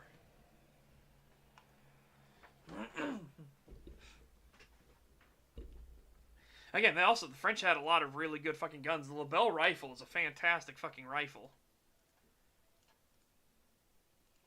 Okay. So, here we go. At the initial outbreak of the Battle of France, you had the German army mostly had this, the Panzer IIs, right? This is not a this is like the cannon designation for like an autocannon, right? This is not an actual like tank cannon. It's basically an up-calibered, like low cyclic rate machine gun, essentially. Yeah, so that's the best way to think about this. There's no like tank gun. It isn't until the Panzer III when they start putting a tank gun on it, but it's a really weak tank gun. Because again, this is at the start of tank-on-tank warfare. Even in the battle for Poland, which again, Poland proved that the Germans were not ready to attack France. Even in the Battle of Poland, they didn't have the Panzer IIIs and stuff ready to go, right? They were still using Panzer IIs. There wasn't an actual prepared, this is going to be a tank versus tank war. Meanwhile, the French, when they had their heavy tanks, they had this, the B1 Char. Which again, this is a fantastic fucking tank. Incredibly durable, incredibly difficult to take out. But you have only a single position. Only one guy can fit in this turret. Whereas you look, even on the original Panzer II, you have multiple people that can fit in this turret. This thing is tiny. So you have the tank commander now. He has to be the coax gunner, the main gunner, the loader for both of these, the radio operator, and act as the commander. And if you need to deal with aircraft and stuff like that, or infantry, you got to pop up out of the hatch as the commander. Fucking wild. Absolutely wild. Granted, what made the B1 Char at least a tolerable tank for the French was that they had the big gun was here in the hull. So now you had an actual proper gunner and a loader and everything in the hull itself. Unfortunately, poor commanders, overworked. Now, at the same time, the French had this. This was already designed and ready to go, but it was in a prototype phase. This is the ARL-44. Here you have multiple crew in the turret, so they got rid of the problem of the commanders being overworked. And this main gun is genuinely a really good main gun. This thing would sail through German armor like it was nothing.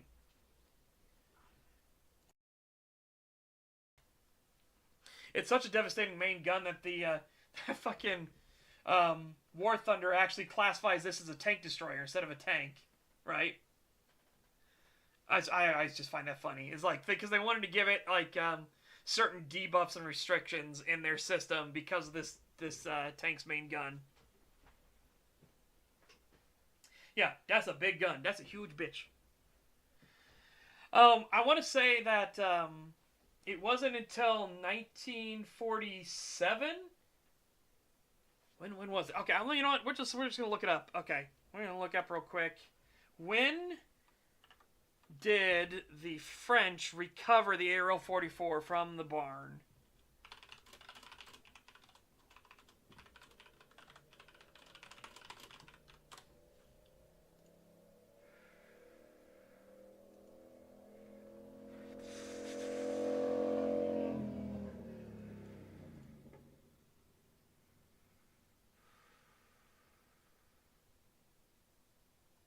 Did its utmost to regain the country's positions. Great power, blah, blah, blah.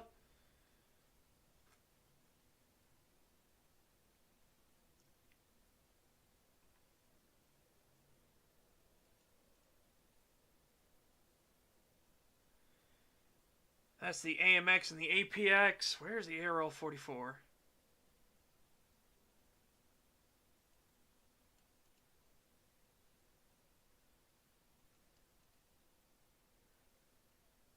Talking about the 75mm tank, not the 90mm. Oh my god, it gets way more confusing than I thought. Holy shit.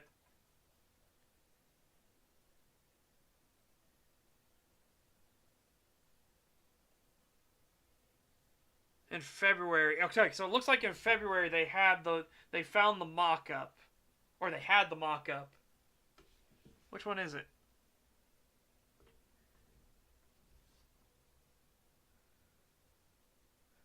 So they're talking about the initial ARL-44 that got deployed, the prototype one that had to be used, the American 76, the long 76, and the 17 or the British 17-pounder. Fucking hell.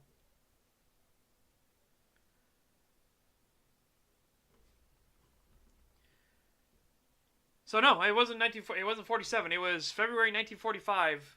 They had the wooden mock-up. Okay. And then they started the prototypes that had the American 76 or the British 17-pounder, and they weren't allowed to use the 90mm gun because the Allies didn't want to waste resources on the 90mm.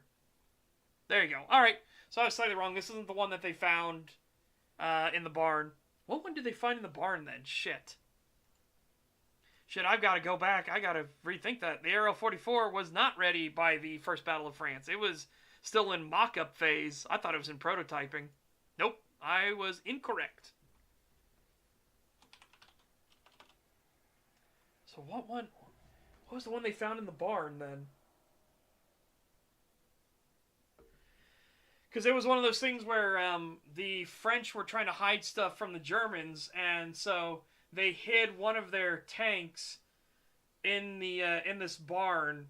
And it wasn't until later, because this barn actually didn't have an entrance into it. It was just a barn. It was like a facade, right? It was a fake barn. And then later on, some construction company was like, okay, we're going to get rid of this barn. And then they realized there was no entrance to the barn. They're like, that's weird. And then when they opened up the roof to see what was inside of it, they saw there's a tank sitting inside the barn. Like, surprise! We found a tank.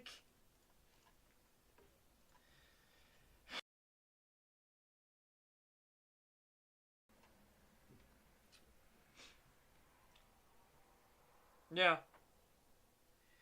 At least that one was actually planned to be hidden, right? You want to know the funniest one was the Tortoise, the T-28 Super Heavy tank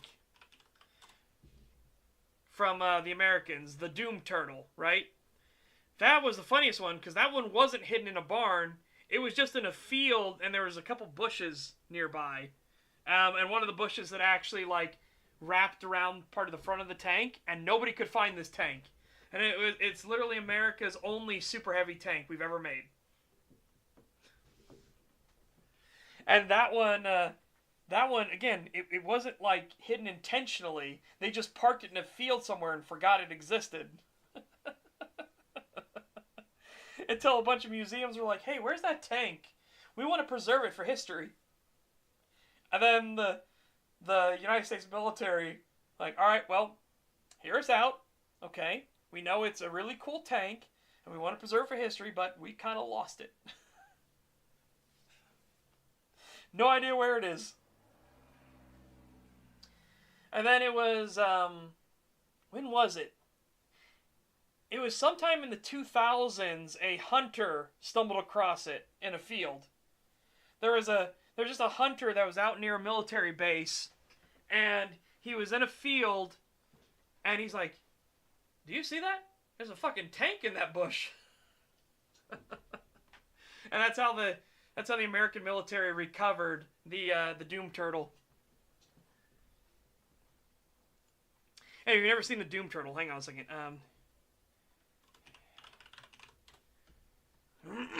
This thing is massive. Yeah, let's do this next to a person so you can see just how big this fucking tank is. Oh, man, I didn't realize it was going to be so low. Is there one that can do it better?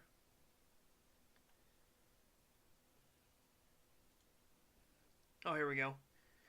It's a black and white picture, but ironically, it's actually higher resolution quality than the other one that was like a more modern picture. Here we go. That's the Doom Turtle. That's a big fucking tank. It is an actual monster. This thing wasn't designed to hunt tanks. This thing was not designed to fight tanks. This thing was slow as shit. This thing was designed to punch through the defense along the Rhine. What line of defense was it? I'm trying to remember. This one was specifically designed to punch through the fortified line that was leading towards Germany. Oh, literal tank hunter. Yeah, the hunter that found it. Yep, I get what you're saying now. Yeah, that you know what? That's pretty funny. Yeah, the reason this thing was called the Doom Turtle is because it was slow as fucking shit. For whatever reason, right? They took this tank that weighs like 4 or 5 times as much as a Sherman tank, and they gave it only the same engine the Sherman tank had. And they're like, that's good enough. This thing moved at like 3 miles per hour. I think they said you could get up to like 6 if you went down a steep hill.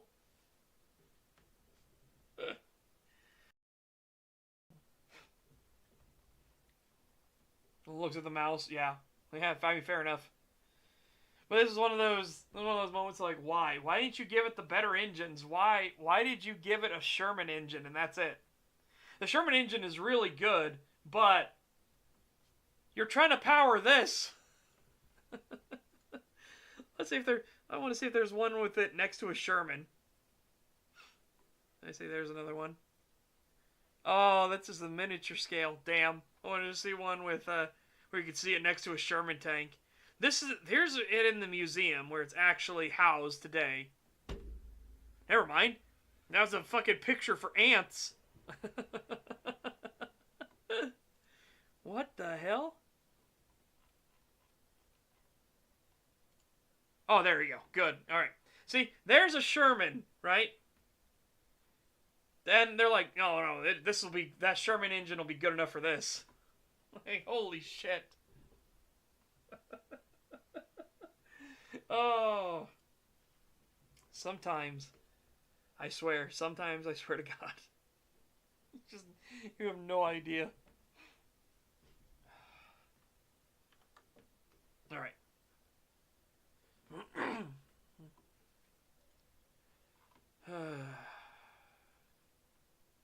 Okay, I'm going to go to the bathroom real quick. Beep. We still have 13 minutes to kill before the game apparently will launch finally. So, yeah, that'll be a thing. In the meantime, though, I will BRB. I'll do the full BRB screen too. Why not? So, be right back a moment.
Oh, I'm back.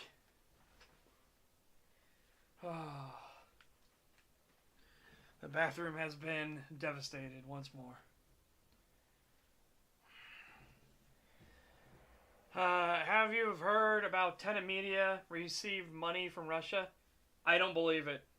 I don't know how people take any DOJ indictment seriously now after everything we've been through. I just, it's like, how do you trust them? Because, again, this screams Russiagate 3.0. Again, another Russia hoax. Again, because we're coming up to an election.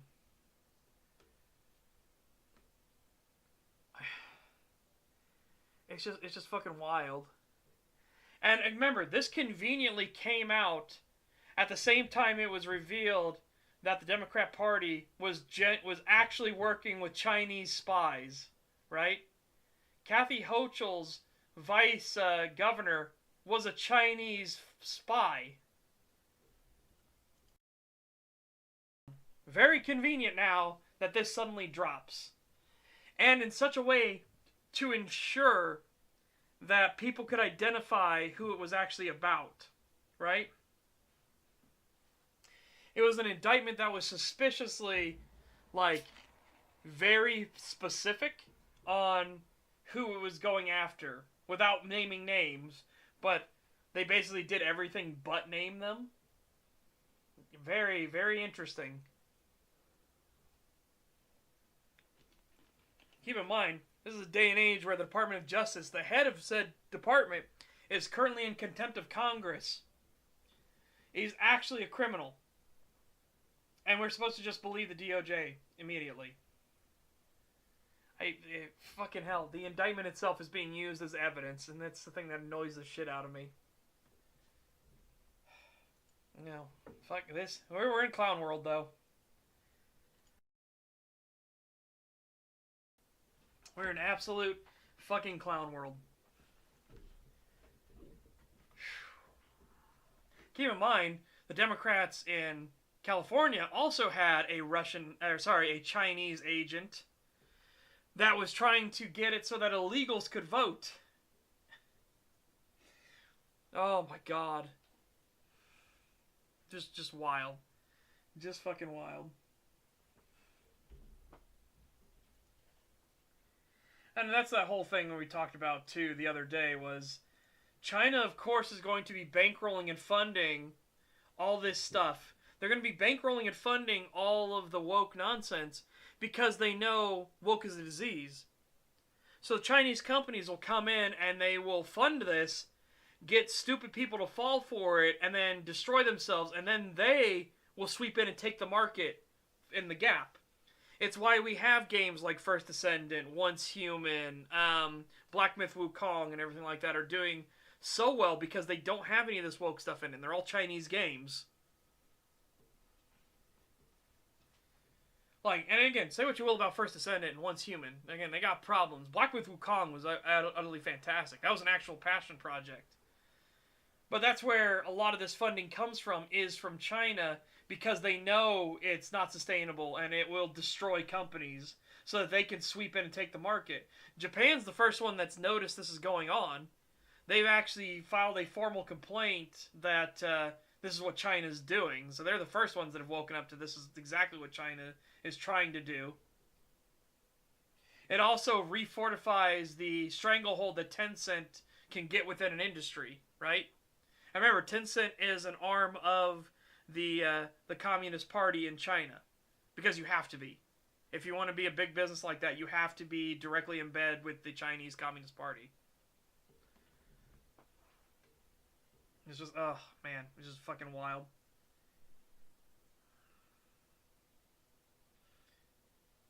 Yeah. Well, you also saw that they're now blaming Trump for the Afghan withdrawal, even though it's like, what? He wasn't in power during it, and all of his withdrawal efforts before that were going just fine. It's fucking wild. Absolutely fucking wild.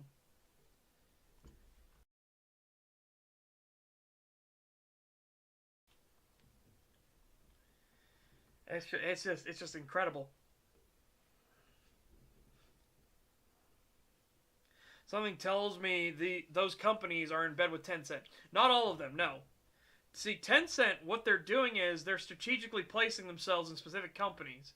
And then while the Chinese government funds ESG and DEI, stuff that's proven to be racist and terrible and will destroy your company and your games and your products to where people won't buy them, your studio will go bankrupt.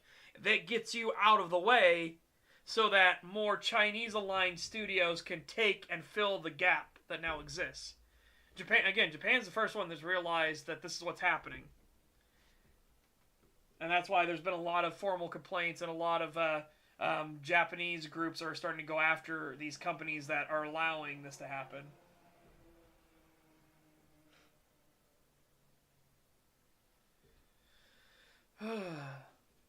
All right. Okay, the game should launch. Or technically a minute. And then it should be launched. This time, this time for real.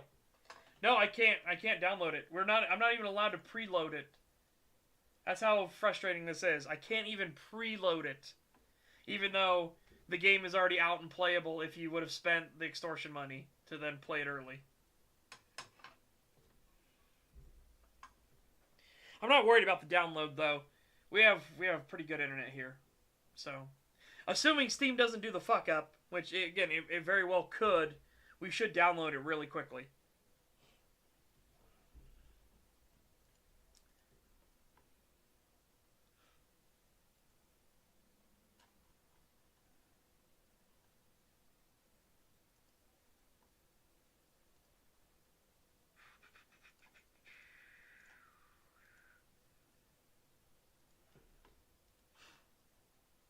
Okay. Let's come here, turn off Steam.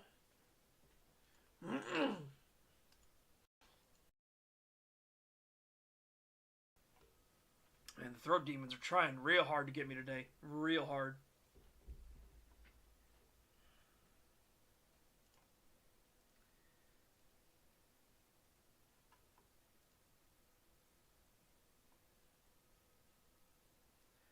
Like I said, I might have to just rename this, right, to be the no, we're not allowed to play. Oh, nope, it's still stuck at coming soon.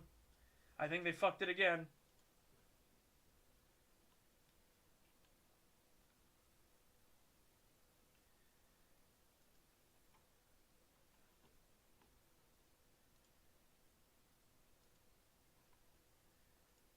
Yeah, I think they fucked it again.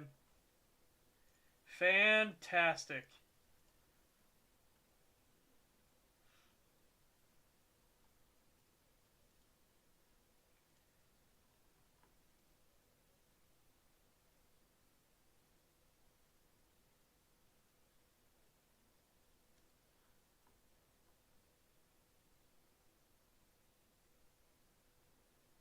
Oh, wild.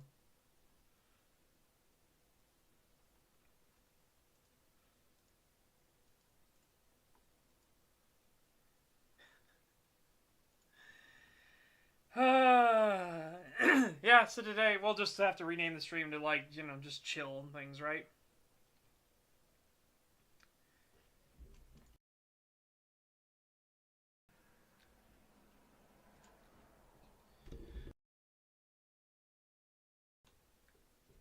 Yeah, what a day.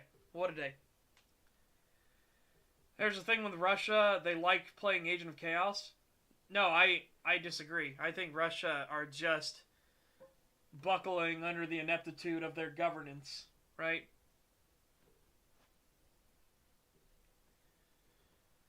Again, this just screams it's Russia derangement syndrome is what it is. Keep in mind, we don't hold the same bar for the Russians that we do for, like, the Ukrainians, for example. Again, I would prefer that the Ukrainians won, but we can't just ignore all the war crimes and stuff they're committing too, just because they're our ally. That's fucked. justice should be blind. It's just fucking wild.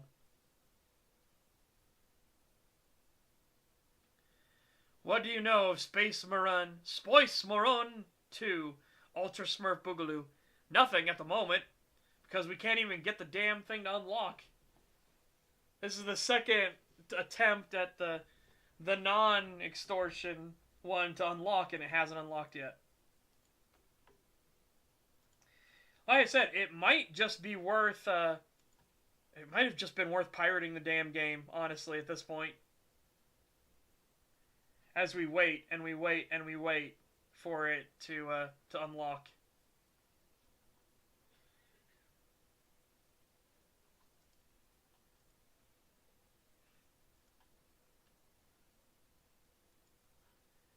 This will be the second unlock time frame that it has failed to unlock.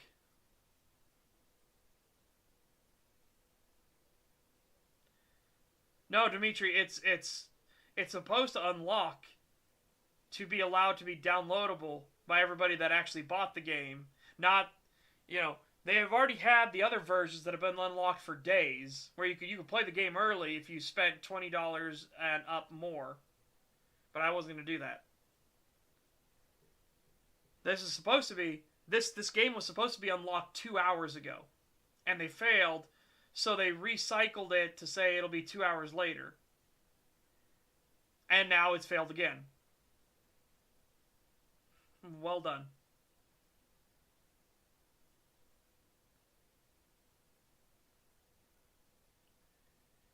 Yep. Oh, lovely.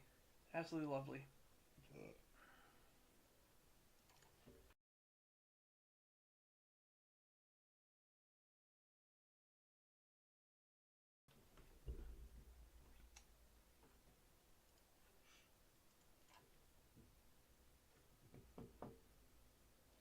It almost feels like this is definitely good incentive to pirate things. Good lord.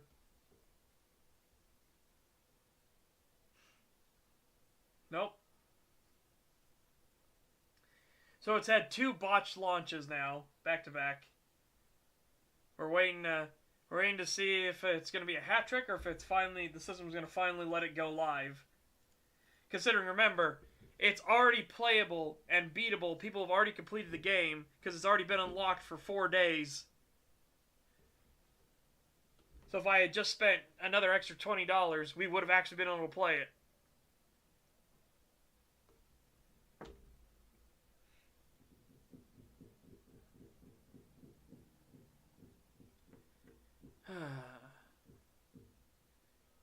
Yeah, well, I'll have to rename this stream and everything like that, and we'll just have to redo it. That's okay. I guess we'll just talk more about the books and everything, right? Yeah, we can just chill out and relax and everything.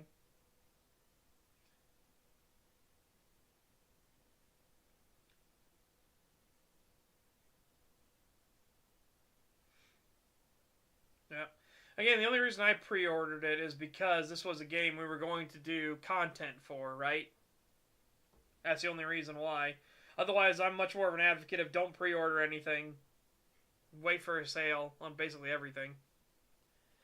If there are games you know that no matter what you're going to play because you're going to do something with the game, be it make content, be it stream or something like that, you know that that's part of what you're going to do, that's understandable, right?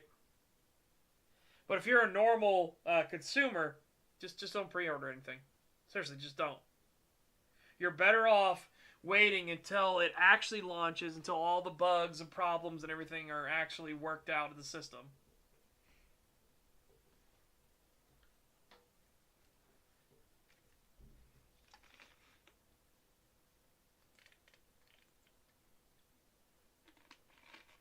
No, again, Scootmeister, those are the people that paid $20 more. Those are the people that's paid extra so they can play it 4 days early.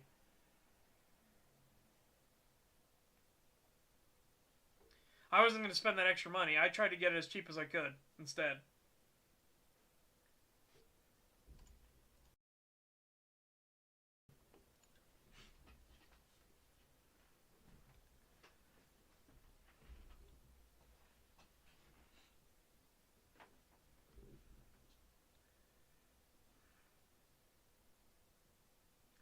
I assume that's Like a Dragon.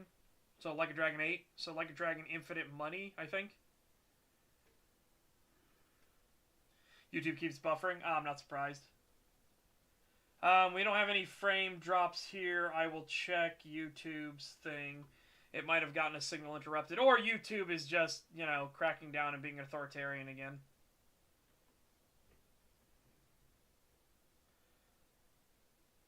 No, yeah. Again, YouTube is fine, at least on my end.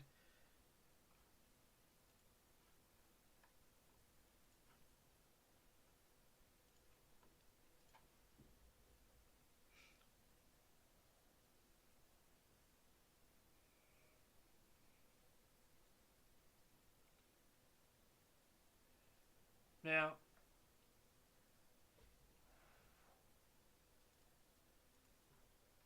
Yeah, I haven't heard anything about it. Don't tell me anything about like the story or anything.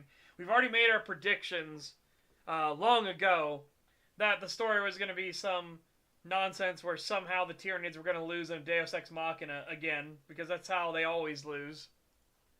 There's never like a clever solution to beating the Tyranid. I guess there is one clever solution they had, which was to try to bait the Hive Tendril into attacking Orc worlds, but then that's now created a ticking time bomb problem for later. Because as Orcs continue fighting, they get bigger, stronger, and smarter, and then as Tyranids continue fighting the Orcs, they get more and more biomass until it just keeps building up and up and up. Exterminatus doesn't always work, right? Because remember, what happens, this is in canon, this is in lore, that they cut off all communications to the planet. So how do you get out to let you know that Exterminatus actually works, right? That this planet needs to be Exterminatus. You can't. The planet is just doomed. Now you had Cryptman who did Exterminatus of multiple planets in their way, but that didn't like stop the Tyranids. Right? He just changed the direction on which they were going. Like I said, it's not my fault that Games Workshop created the literal the race that will win. If there's any winner of the war in Warhammer 40k, it's going to be the Tyranids. Right? The Tyranids will win. And it's not my fault that Games Workshop made them, right?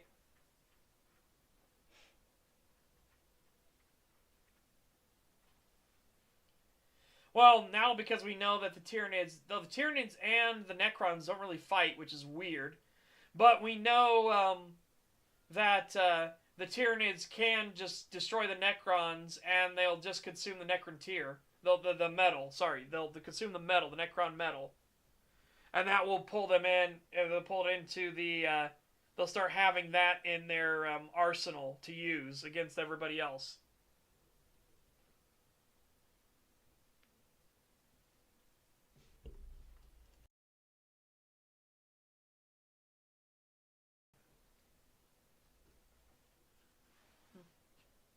What do you mean, how?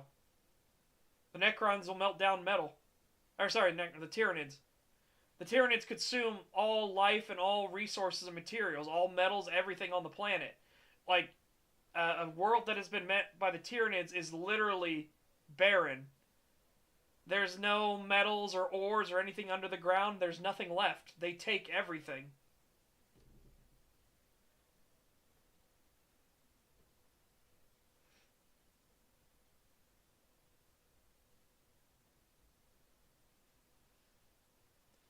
They would just integrate it into their systems, the same way they integrate everything else.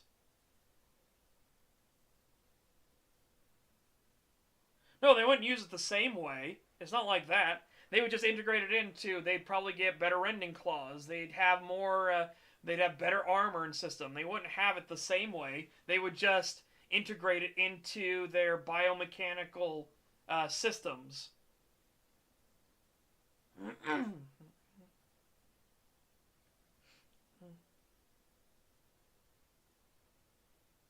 Yeah. It just frustrates me.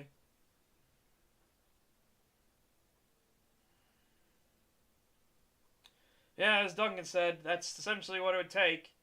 A unified galaxy at peak power, all Primarchs, the Krorks, the Catan, the intact Eldar gods to stand a real chance against the Tyranids. Yeah, and again, it's not my fault that they made it that way. They shouldn't have wrote them that way. Especially making the even bigger mistake that these are the scout forces. These aren't even their main force yet. These are literally just the vanguard. These are the scout forces approaching our galaxy. It's like, well, now you've just completely fucked it even more. Because now you're saying that it gets worse. They're gonna be even more like terrifying once their full force gets here.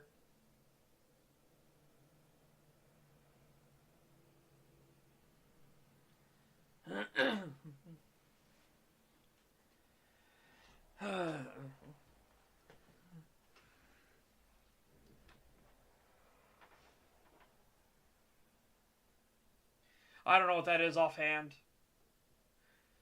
Remember, there is so much lore, and so much of it is contradictory. That's the worst stance that Games Workshop has ever made, is that all of it's canon, but not all of it's true. What a fucking shit-ass statement. That's so fucking dumb.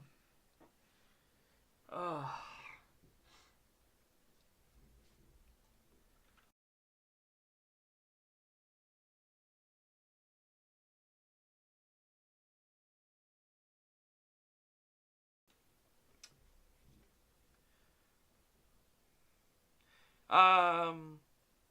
Yeah, those should be the original, like, the predecessor to the Space Marines, right? Or, wait. No. The Men of Iron were the Skynet, right?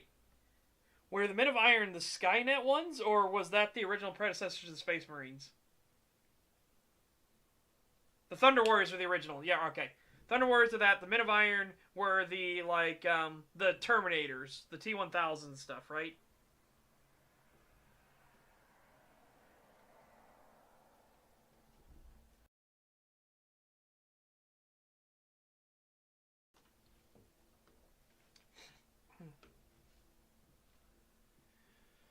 Yeah, so, Sir Reginald, to explain it, the going theory is that because of the way that every single Hive Fleet comes from a different angle and direction and is entering our galaxy from different angles and in different directions and everything, that what may and is very likely to have happened is that the Tyranids already consumed all other life in the universe, and we are the last little pebble of life.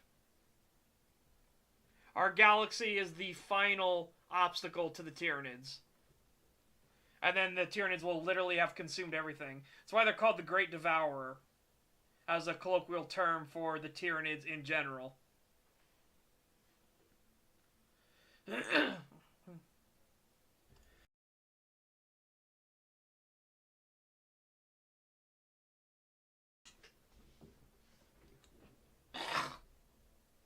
Fuck.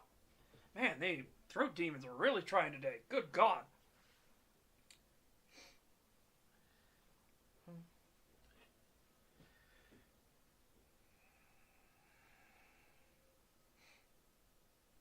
That, actually, Duncan, I agree with that theory. My original theory for it is that the old ones, in the final days of the War of Heaven, right? The final, like, span, however many years it actually took, because I don't think they've ever stated how long the War in Heaven actually took, right? But however long it took, near the end, when the old ones realized that they were losing, I feel like they engineered the Tyranids into existence. That seems way too likely for me to be what it is, and that some of the old ones are literally integrated into the Tyranids themselves. Which is where you would get things like the Swarm Lord and everything like that, the Norn Queens, the Tyranids that actually show that they have individuality. That's what my assumption is, that's what my theory is, right?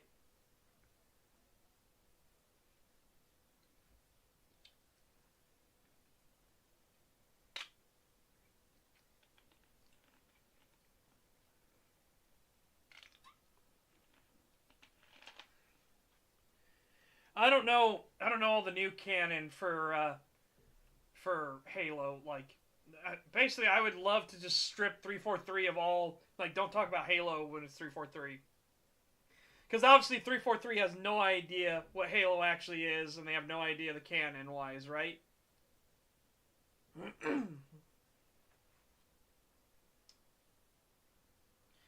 Kind of, that's what I would say. It is kind of more like the Flood on steroids.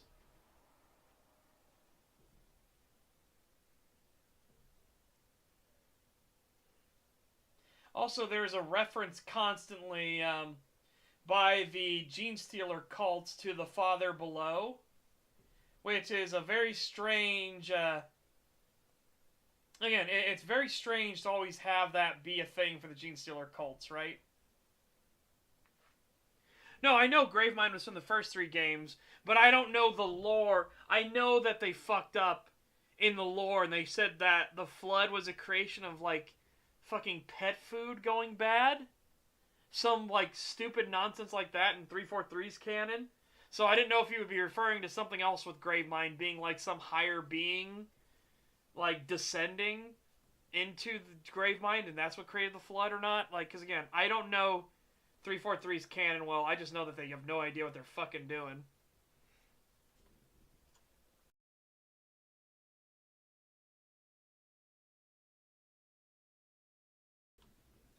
Yeah, as far as the original 3 games, Gravemind is the hive mind of the Flood, and he can control them. Oh, excuse me. Good lord. Which can be worse, the Flood, the Tyranids, the Marker, or the Reapers? I'd say the Tyranids. Of those. And it's because of just how incredibly overpowered they made them, right? It's just wild.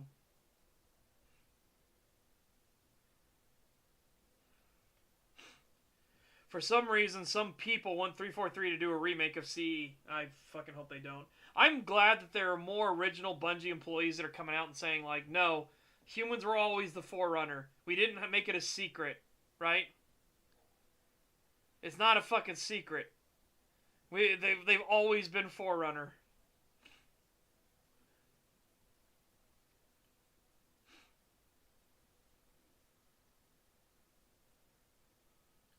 It's just wild. It's wild. And then people are like, oh no, that's just rampancy. You know, it's like, it's AI going rampant. It's like, you get it from multiple different AI, and it's confirmed in more of the books. Again, the humans were always meant to be Forerunners. Always. It's just wild. It's absolutely wild.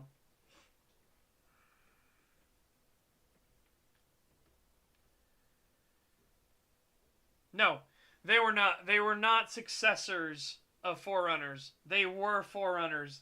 Again, 343 Guilty Spark, as does the Penitent Engine, I want to say is his name. Both of them outright state that you are Forerunner. Humans are Forerunners. And has now been confirmed multiple times by the authors and the books themselves. Humans are Forerunners. They were always meant to be Forerunners. That's actually what starts the Human Covenant War. Is because some of the prophets who were low level at the time realized that their AI, their oracle, I can't remember the name of their oracle that the prophets had at the time, realized that humanity were Forerunners, and that oracle tried to activate the Forerunner ship to take it to humanity. And then the brutes fucked up, and they started killing a bunch of humans in a total misunderstanding of the situation. And then they realized, well, we've now killed who we think are gods, so now we need to reinvent the religion and make it that humanity are pretending to be gods, even though they are actually gods. Not humanity are actually gods, I should say. They are actually the Forerunner gods that the Covenant worship. If that makes more sense.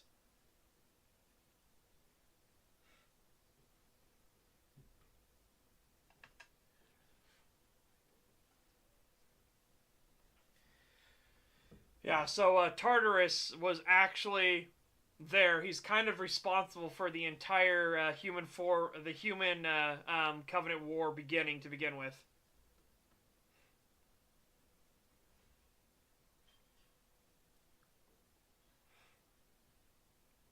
Alright, hang on. I'm going to check if the thing's up again. Oh, we can install it now. Hallelujah. We're unfortunately not going to be able to play today, chat. I don't have enough time. So tomorrow will be part 1 for Space Marine 2. And I guess in the meantime, I'll go through and get rid of all the Epic Online Service stuff, right?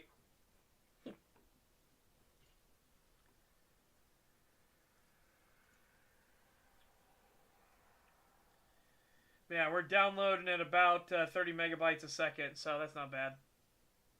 Could be even better, but I'll take it.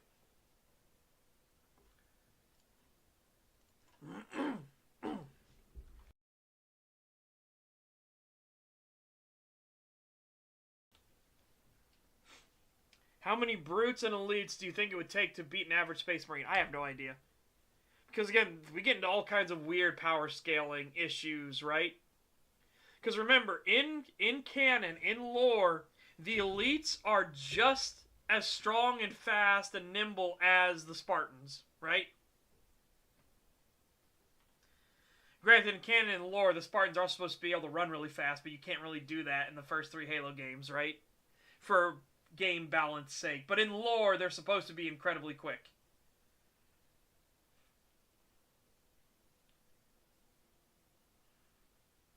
Yeah. I genuinely enjoyed that as a thing when John was fighting a blue armored elite, aka one of the miners. So he's fighting a minor caste elite, and he just barely wins that fight.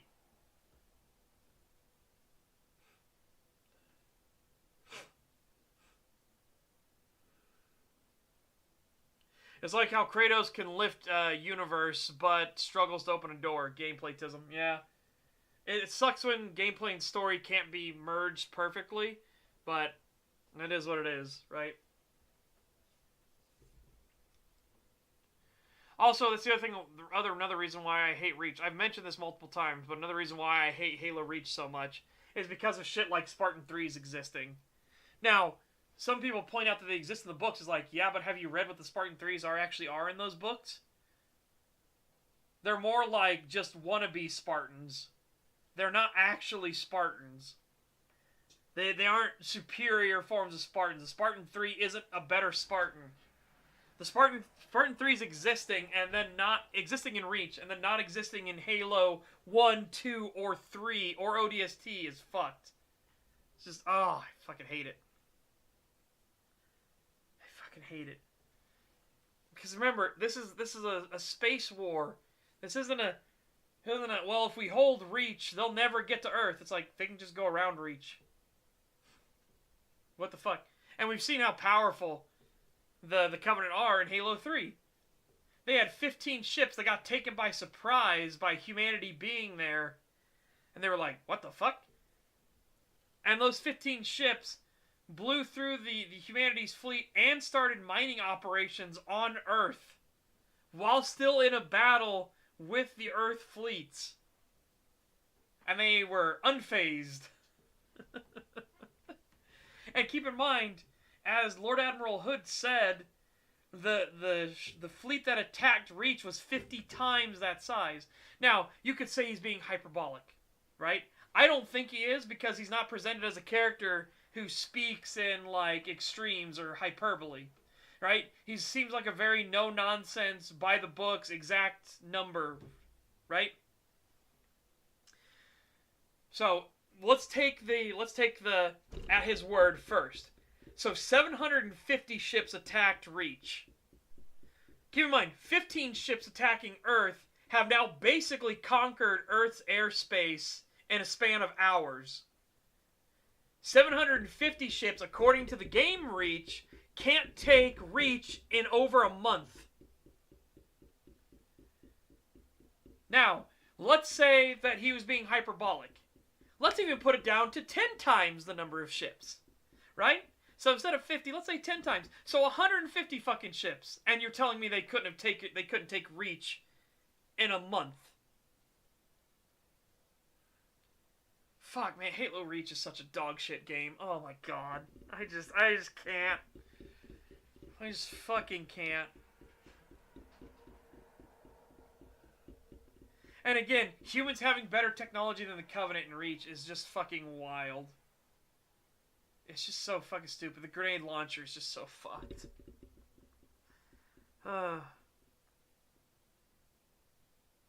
No, again, that's all... That makes it so much worse, Duncan. Because somehow the Covenant snuck a super carrier onto the planet's surface. Somehow, they snuck a super carrier. Meanwhile, humanity has better technology than the Covenant for some fucking reason.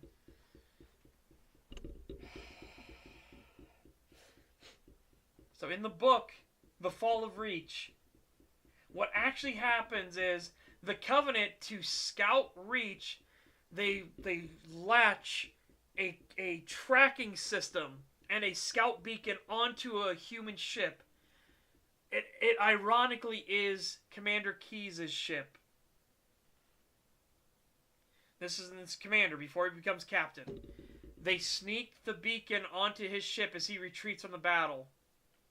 And he accidentally takes this beacon to Reach. And then the beacon starts scanning Reach. And it starts learning their defenses and systems.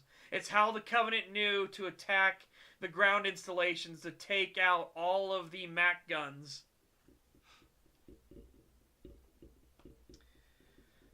Again, it's because the reason why, Dimitri, is because they're not thinking. They didn't think through Halo Reach. Halo Reach, as now has been confirmed by Frank O'Connor himself. Frank O'Connor actually did a lot of the heavy writing on Reach, apparently, according to himself. Keep in mind, Frank O'Connor is the man now that Frank O'Connor is the man now that is the creative director of 343 Studios. He was the man that also wrote what was known as the Lying Diadect? The Conduit. The Lying Conduit. The one that was wrong. The one that was in error. And it's actually labeled as such. Meanwhile, he was admitted that he has no idea what the story of Halo is, but he became the lead writer and creative director for Halo. It's fucking wild. Yeah, Donder, unfortunately the stream will be ending here in 29 minutes. We don't have anywhere near enough time to do anything. So we're just shooting the shit. I'm going to have to redo the one on Rumble and on YouTube.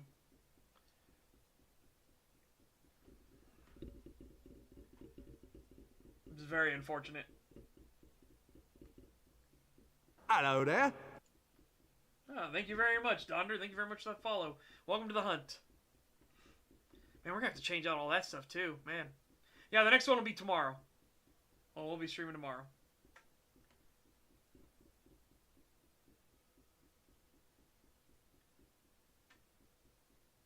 On the plus side, I didn't have to see the Primaris Marine today. Yeah. I hate that the Primaris Marines even exist. I really do. And I hate that they made Titus a Primaris Marine. Very unfortunate.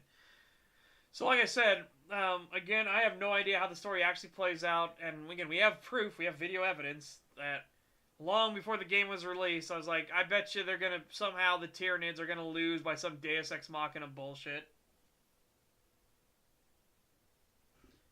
Now, I would genuinely be like, hats off and clap if the Space Marines lose and you have to retreat.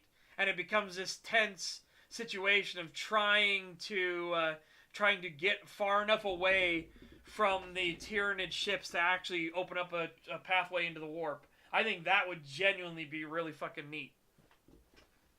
Like basically a battle, like a fucking fighting retreat to escape the planet. Deathwatch Titus would be sick. Absolutely, that would be fucking really cool. But we'll see. We'll see. Like I said, I think that would be really fucking neat.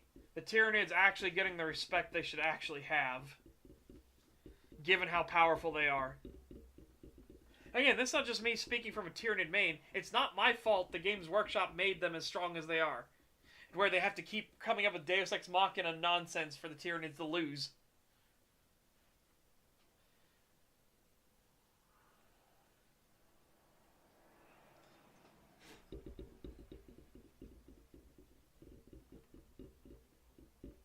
I mean Deathwatch because I'm an asshole. Laughs in 2+ invulnerable saves.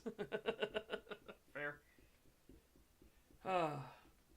Also, it's really weird that Swarmlord went from this really important general, like, in the Tyranid forces, who had his own intelligence and was the reason why the Ultramarines were losing so badly on Macragge, even to the point where he fought in a one-on-one duel and emasculated the shit out of their chapter master. And then now Swarmlord is just like, I don't even know what they've classified him as now, right? He just kind of exists. He's not really like a named hero character anymore. Same thing with like the Doom of Malantai is not like a named hero character anymore. It's very fucking weird. But we still got Old One Eye, I guess. No, don't tell me they took away just Old One Eye. Oh, no, please. Why? Leave my Tyranids alone. There's multiple Old One Eyes now.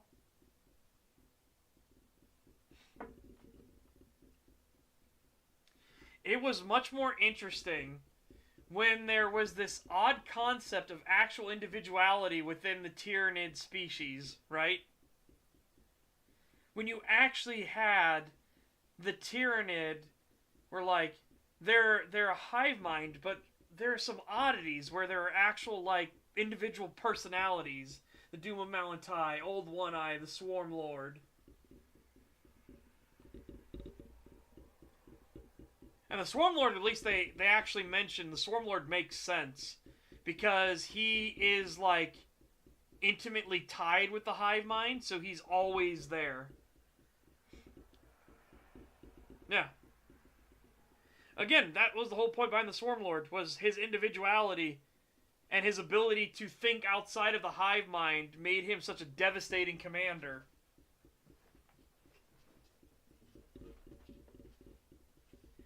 In truth, I feel like what the original concept for Swarmlord was going to be was that the Swarmlord was the first hive tyrant, right?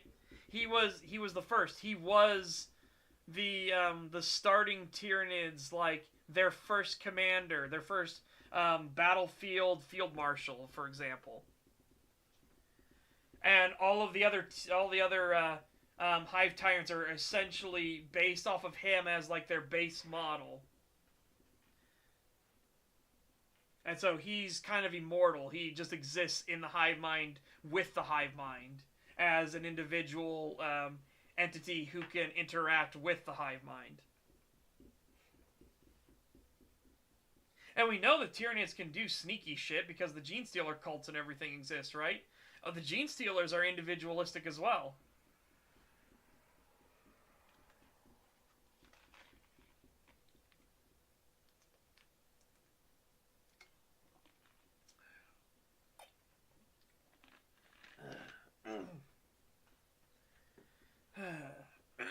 Let's see how far we are, right? Well, it's down to 18 megabytes per second. That's okay. We're at 31% done already. That's not bad. Like I said, it's not bad. We'll download it pretty quick. It's just unfortunate it didn't unlock what it's supposed to.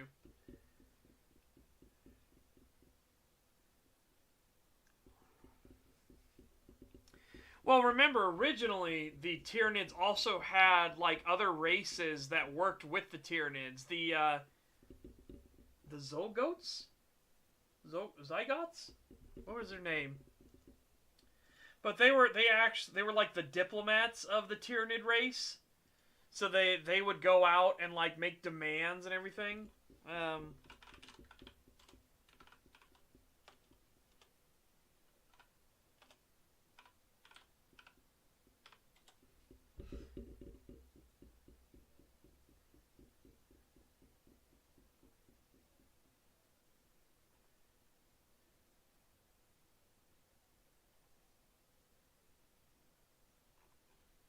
trying to remember what they were, but essentially they were like they're like centaur lizard. They were a centaur lizard race that acted as the diplomats for the Tyranids originally.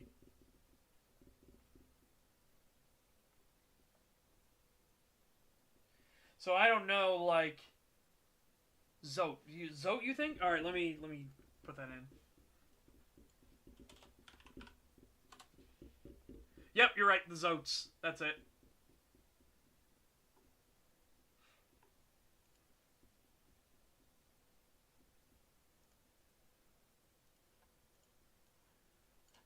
So here you go, chat. This is what I'm talking about. Oh, here's a model of one too. We'll take the model. Oh, I can't take the model. It's here.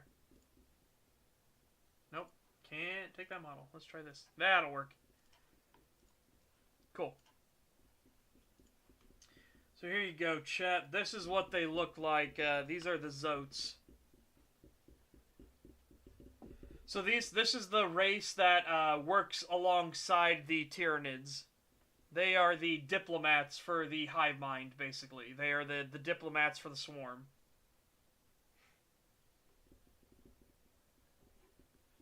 And then this is what their actual model looks like.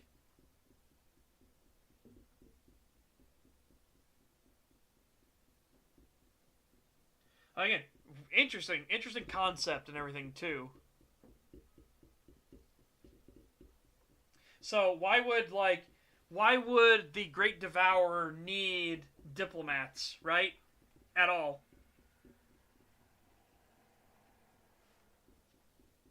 It's just one of those things. It's one of those things where it's like the Tyranids are the all-powerful, all-consuming Great Devourer, but they have diplomats. What could the diplomacy actually be? Like, you give us all of your lives, food, and everything. We get eat. It's like, what? Like, there's not really much to be diplomatic about. It's because they have, like, weird conflicting things that the Tyranid race is supposed to be. Very weird, very strange. Well, no, because they can actually form treaties and everything, right? The most interesting concept I've ever thought of. That should be a thing. The most interesting concept, I think, is the idea that the Tyranids would take a planet, right? And instead of killing the population, instead getting the population to worship them as gods. And this planet would have a old webway on it, right? That way the Tyranids could have a way to invade, like, the Dark Eldar and things like that, to go through the webway. I think that would be, like, a terrifying doomsday scenario that maybe humanity wouldn't give a shit about, but the Eldar and Dark Eldar would realize, like, oh shit, that's real bad. Because I could 100% see them doing that. Remember, the Tyranids, they don't have to consume everybody on the planet. They can actually reproduce with native populations. Which it gets into a whole kind of disturbing thing with gene stealer cults. It depends on how much they want to intentionally manipulate the DNA from that point onwards. But they can reproduce with native populations. So I think that would be an interesting concept of, like, there's a planet deep in Tyranid territory where Hive Fleet has gone through, but the planet is actually intact, which might cause, like, the Imperium or somebody to go looking to investigate, like, wait a minute, why is that planet intact? Why did the Tyranids not destroy it? And then come to find out that the planet's population are worshipping Tyranids and everything like gods, and it's because they have a webway portal that the Tyranids are trying to crack so they can get into the webway and fuck shit up, right? I think that would genuinely be an interesting concept and a neat story. But I have no idea what Games Workshop is trying to do with the Tyranids anymore. I don't understand, like, what we're going with here. Either the Tyranids are the mindless great consumer or they're not. Like, you can't have it be both.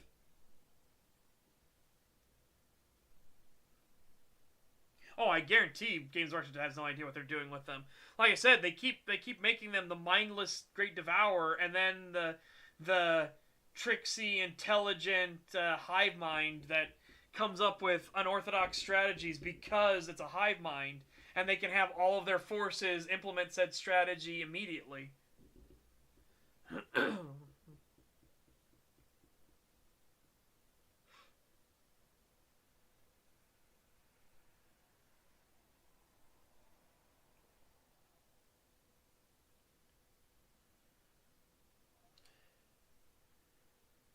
Oh, dang it. That blister popped. Oh, unfortunate. Hold on.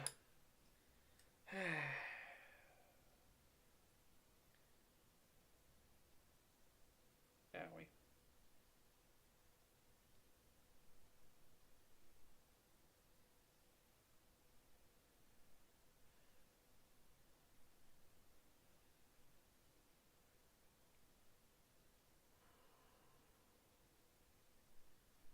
Ouches. Hey, Mecha Canal, welcome.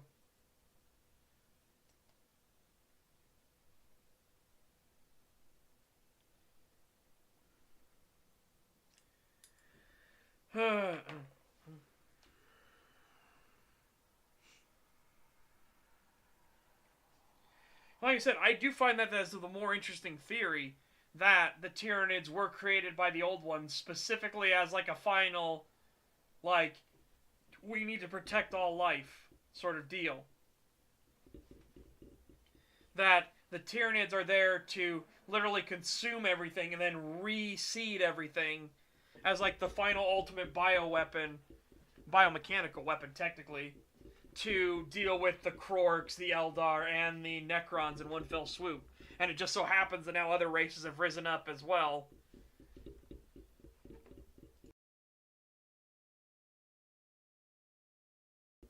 Yep. Then the Zotes existing would make more sense.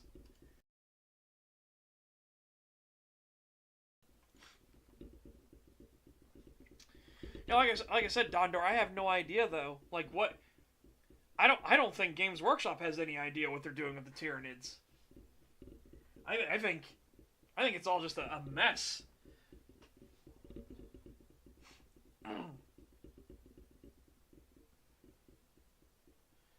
And I could see the old ones doing it, right? The old ones realize things are still ongoing. Yeah, that's fair. No, that's what I mean though, Ghostly. I feel like what would happen is that the War in Heaven starts, right? The Necrotyr somehow can invade the realm of spirits and the realm of souls.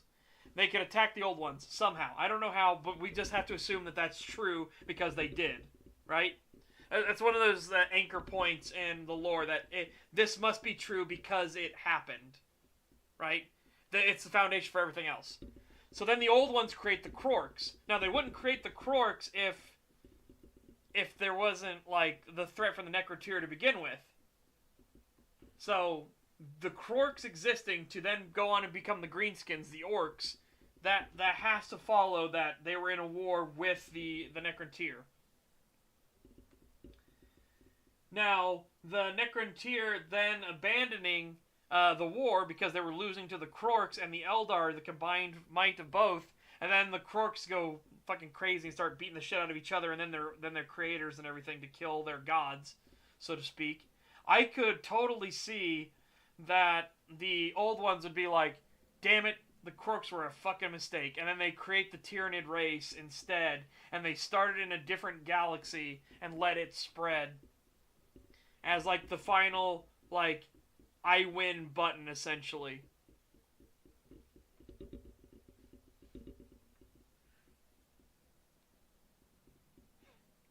Maybe that could even explain why the Milky Way galaxy could be the last one, if you want to keep in the super grim ideology of, like, the Milky Way galaxy is surrounded on all sides by the Tyranids and all of the life has been consumed.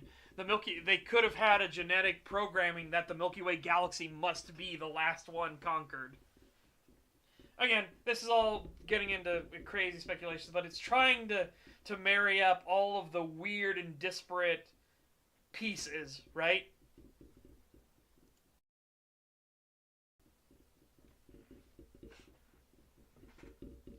Kind of. The old ones, though, specifically want life to continue and exist. Right? So, making the Tyranid race as the ultimate biomechanical weapon that's then going to reseed life throughout the universe would be interesting.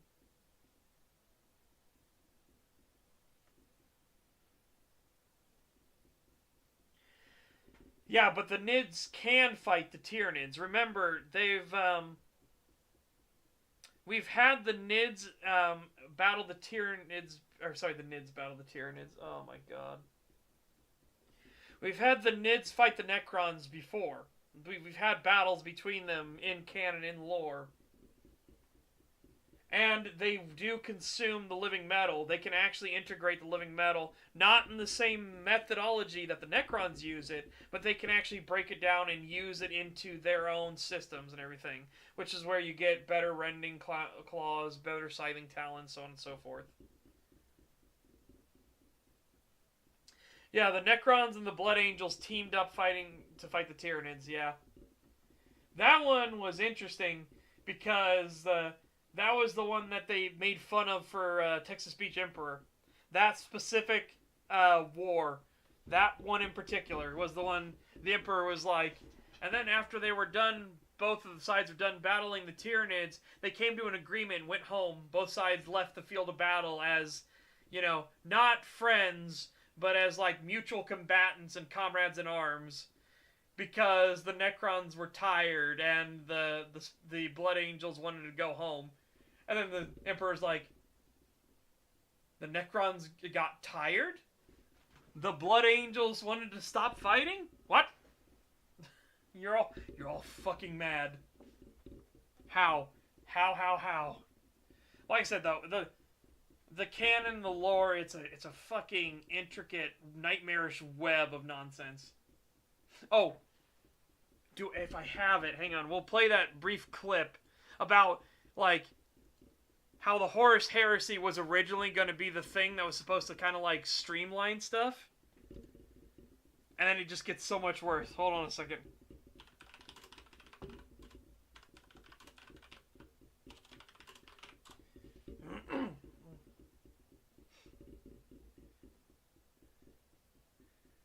Hang on, I gotta find the clip. There's a clip where it's just a really short clip about the Horus Heresy.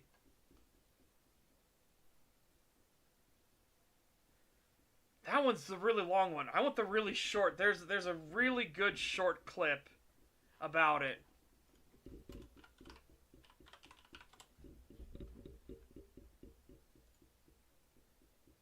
So you start at the beginning.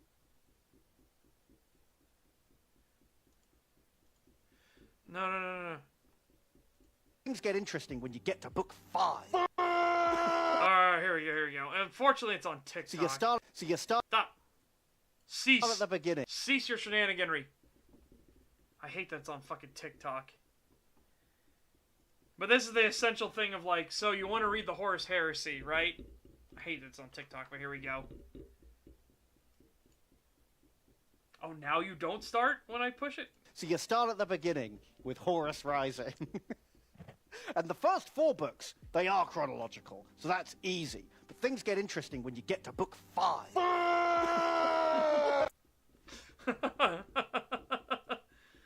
And, yeah, he was trying to show the chart there. The chart of the Horus Heresy thing. This is the chart of the Horus Heresy books. Remember, they were supposed to smooth the timeline out and make things chronological. And then this is what we get.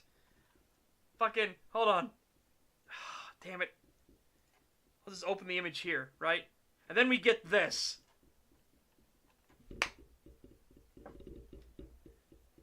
Fucking wild. I wish they had the proper meme edit of that, where he doesn't even bring up the thing yet, and he goes, so you want to read the Horus Heresy, and then he starts there. Because look at this. Look at this fucking nightmarish web. Right? Looks like the blueprints of the electricity network of a skyscraper or a very complicated user case. Yeah, it does. we're talking about, like, ideas for canon and everything like that. Like, holy shit. Like, there's so many things. Texas Beach got me into Warhammer. I like the setting. I wanted to understand the jokes that got me hooked on the lore. Yeah, that's fair.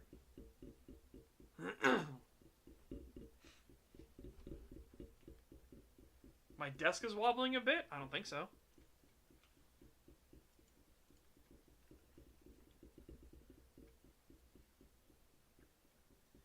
It looks like why only consumers enjoy the MCU. Yeah. It's the... Funnily enough, let me show you the other joke, because people joke about this reminds them of Marathon Infinity.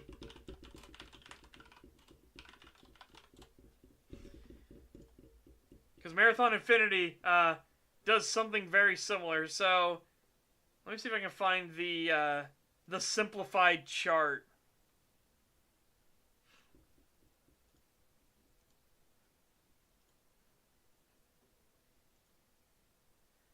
I think this is the simplified one, right? Yeah. So here is the simplified chart of how the Marathon Infinity timeline goes.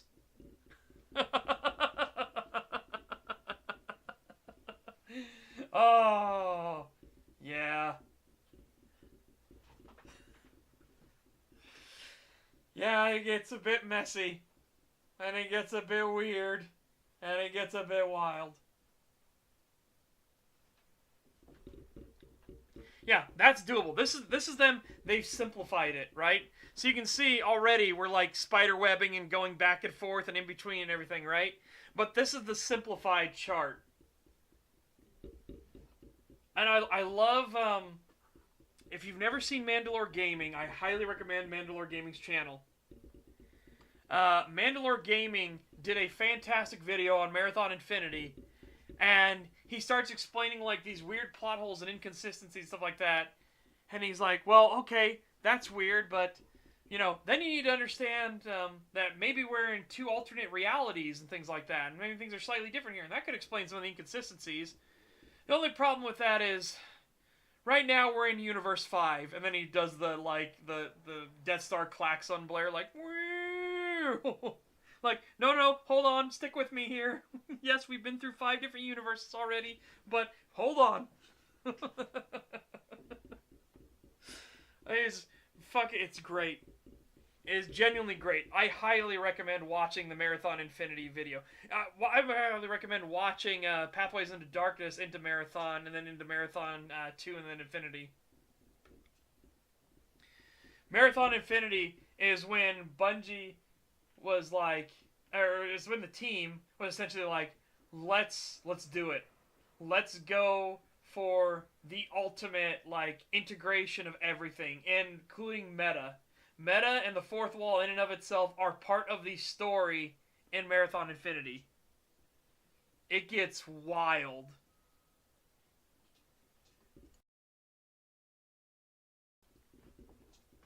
It is genuinely a fantastic story. Very complicated. Very, very complex.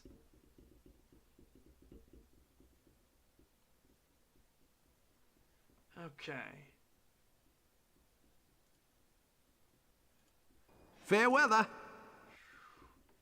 Welcome, Ghostly Method. Welcome. Thank you very much for that follow. It's highly appreciated. I assume you also followed on Rumble as well? Because Rumble, I want more people to go to Rumble too, but, you know, if I'm paying for restreams thing so I can actually stream to Rumble, I might as well stream to Twitch and Kick as well. How much of a disaster Kick is.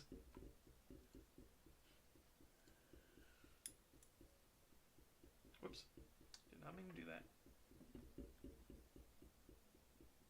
Okay, what are we at here in terms of download? I am 56% done. Alright.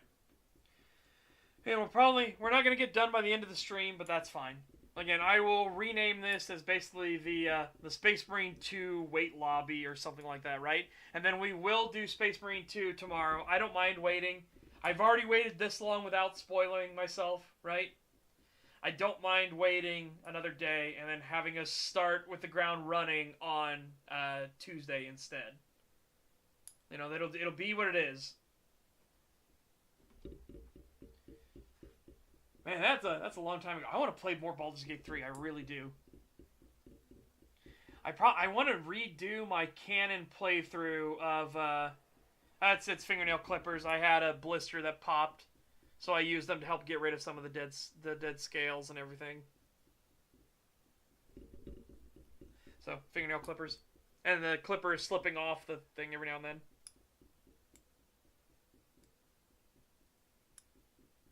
So yeah, that's what you're hearing. But yeah, I want to redo Baldur's Gate 3, but I probably want to do like a full companions mod, so that way you can have a full party. It'll make the game a lot easier, but I kind of want to do it because there are so many situations where your party composition and who is in your party at the time affects dialogue and things. So I really do want to do the canon playthrough, which is Dark Urge Redemption, with the full party mod.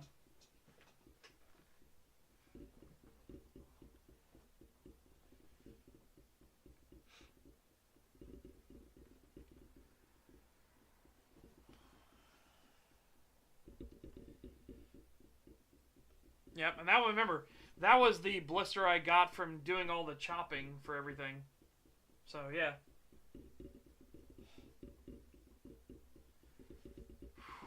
Yep, there is a canon playthrough of Baldur's Gate 3. Well, granted, they haven't confirmed it's canon. However, Dark Urge Redemption is way too fitting for everything, because the Dark Urge in general is too integrated into all the plot.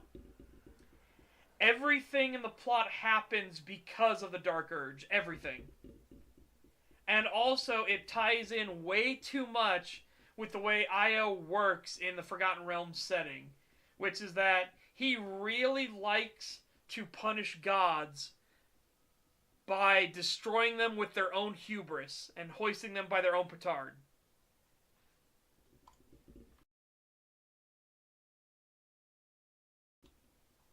Oh my goodness.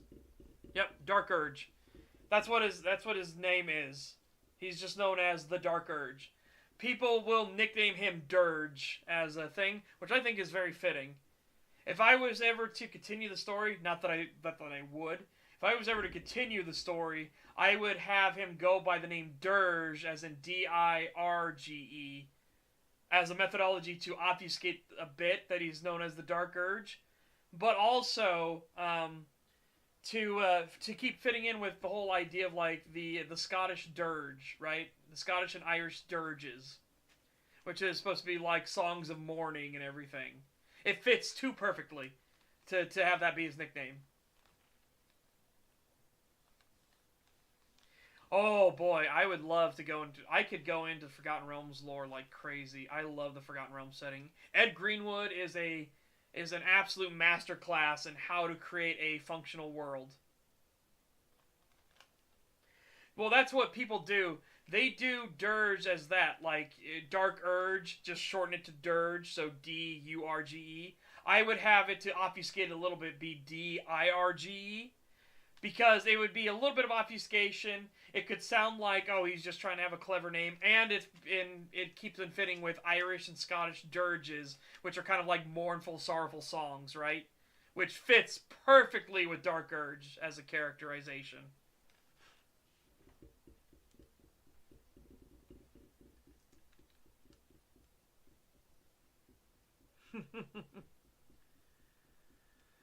A D&D dating game set in Forgotten Realms would be weird. I could see it having easy mode, though. It's called Mistra. You really don't like Mistra. You really do not like Mistra. Again, I think you give Mistra a little bit more crap than she's due, right? Especially because all the gods are kind of like that way. Well, I guess not all of them, but a lot of them are that way, right? I also like the fact that gods in the Forgotten Realms setting, because of Ed Greenwood, they're not omniscient and they're not omnipotent. Very fun to play with. Very fun to kind of toy with the mechanics of the universe. Alright, chat. Meantime, we're a little bit over time. Like I said, I'll rename this stream and re-edit it to basically like The Waiting Room. And then tomorrow we will start with Space Marine 2 properly. So let's switch over to the end screen. And we will go from there.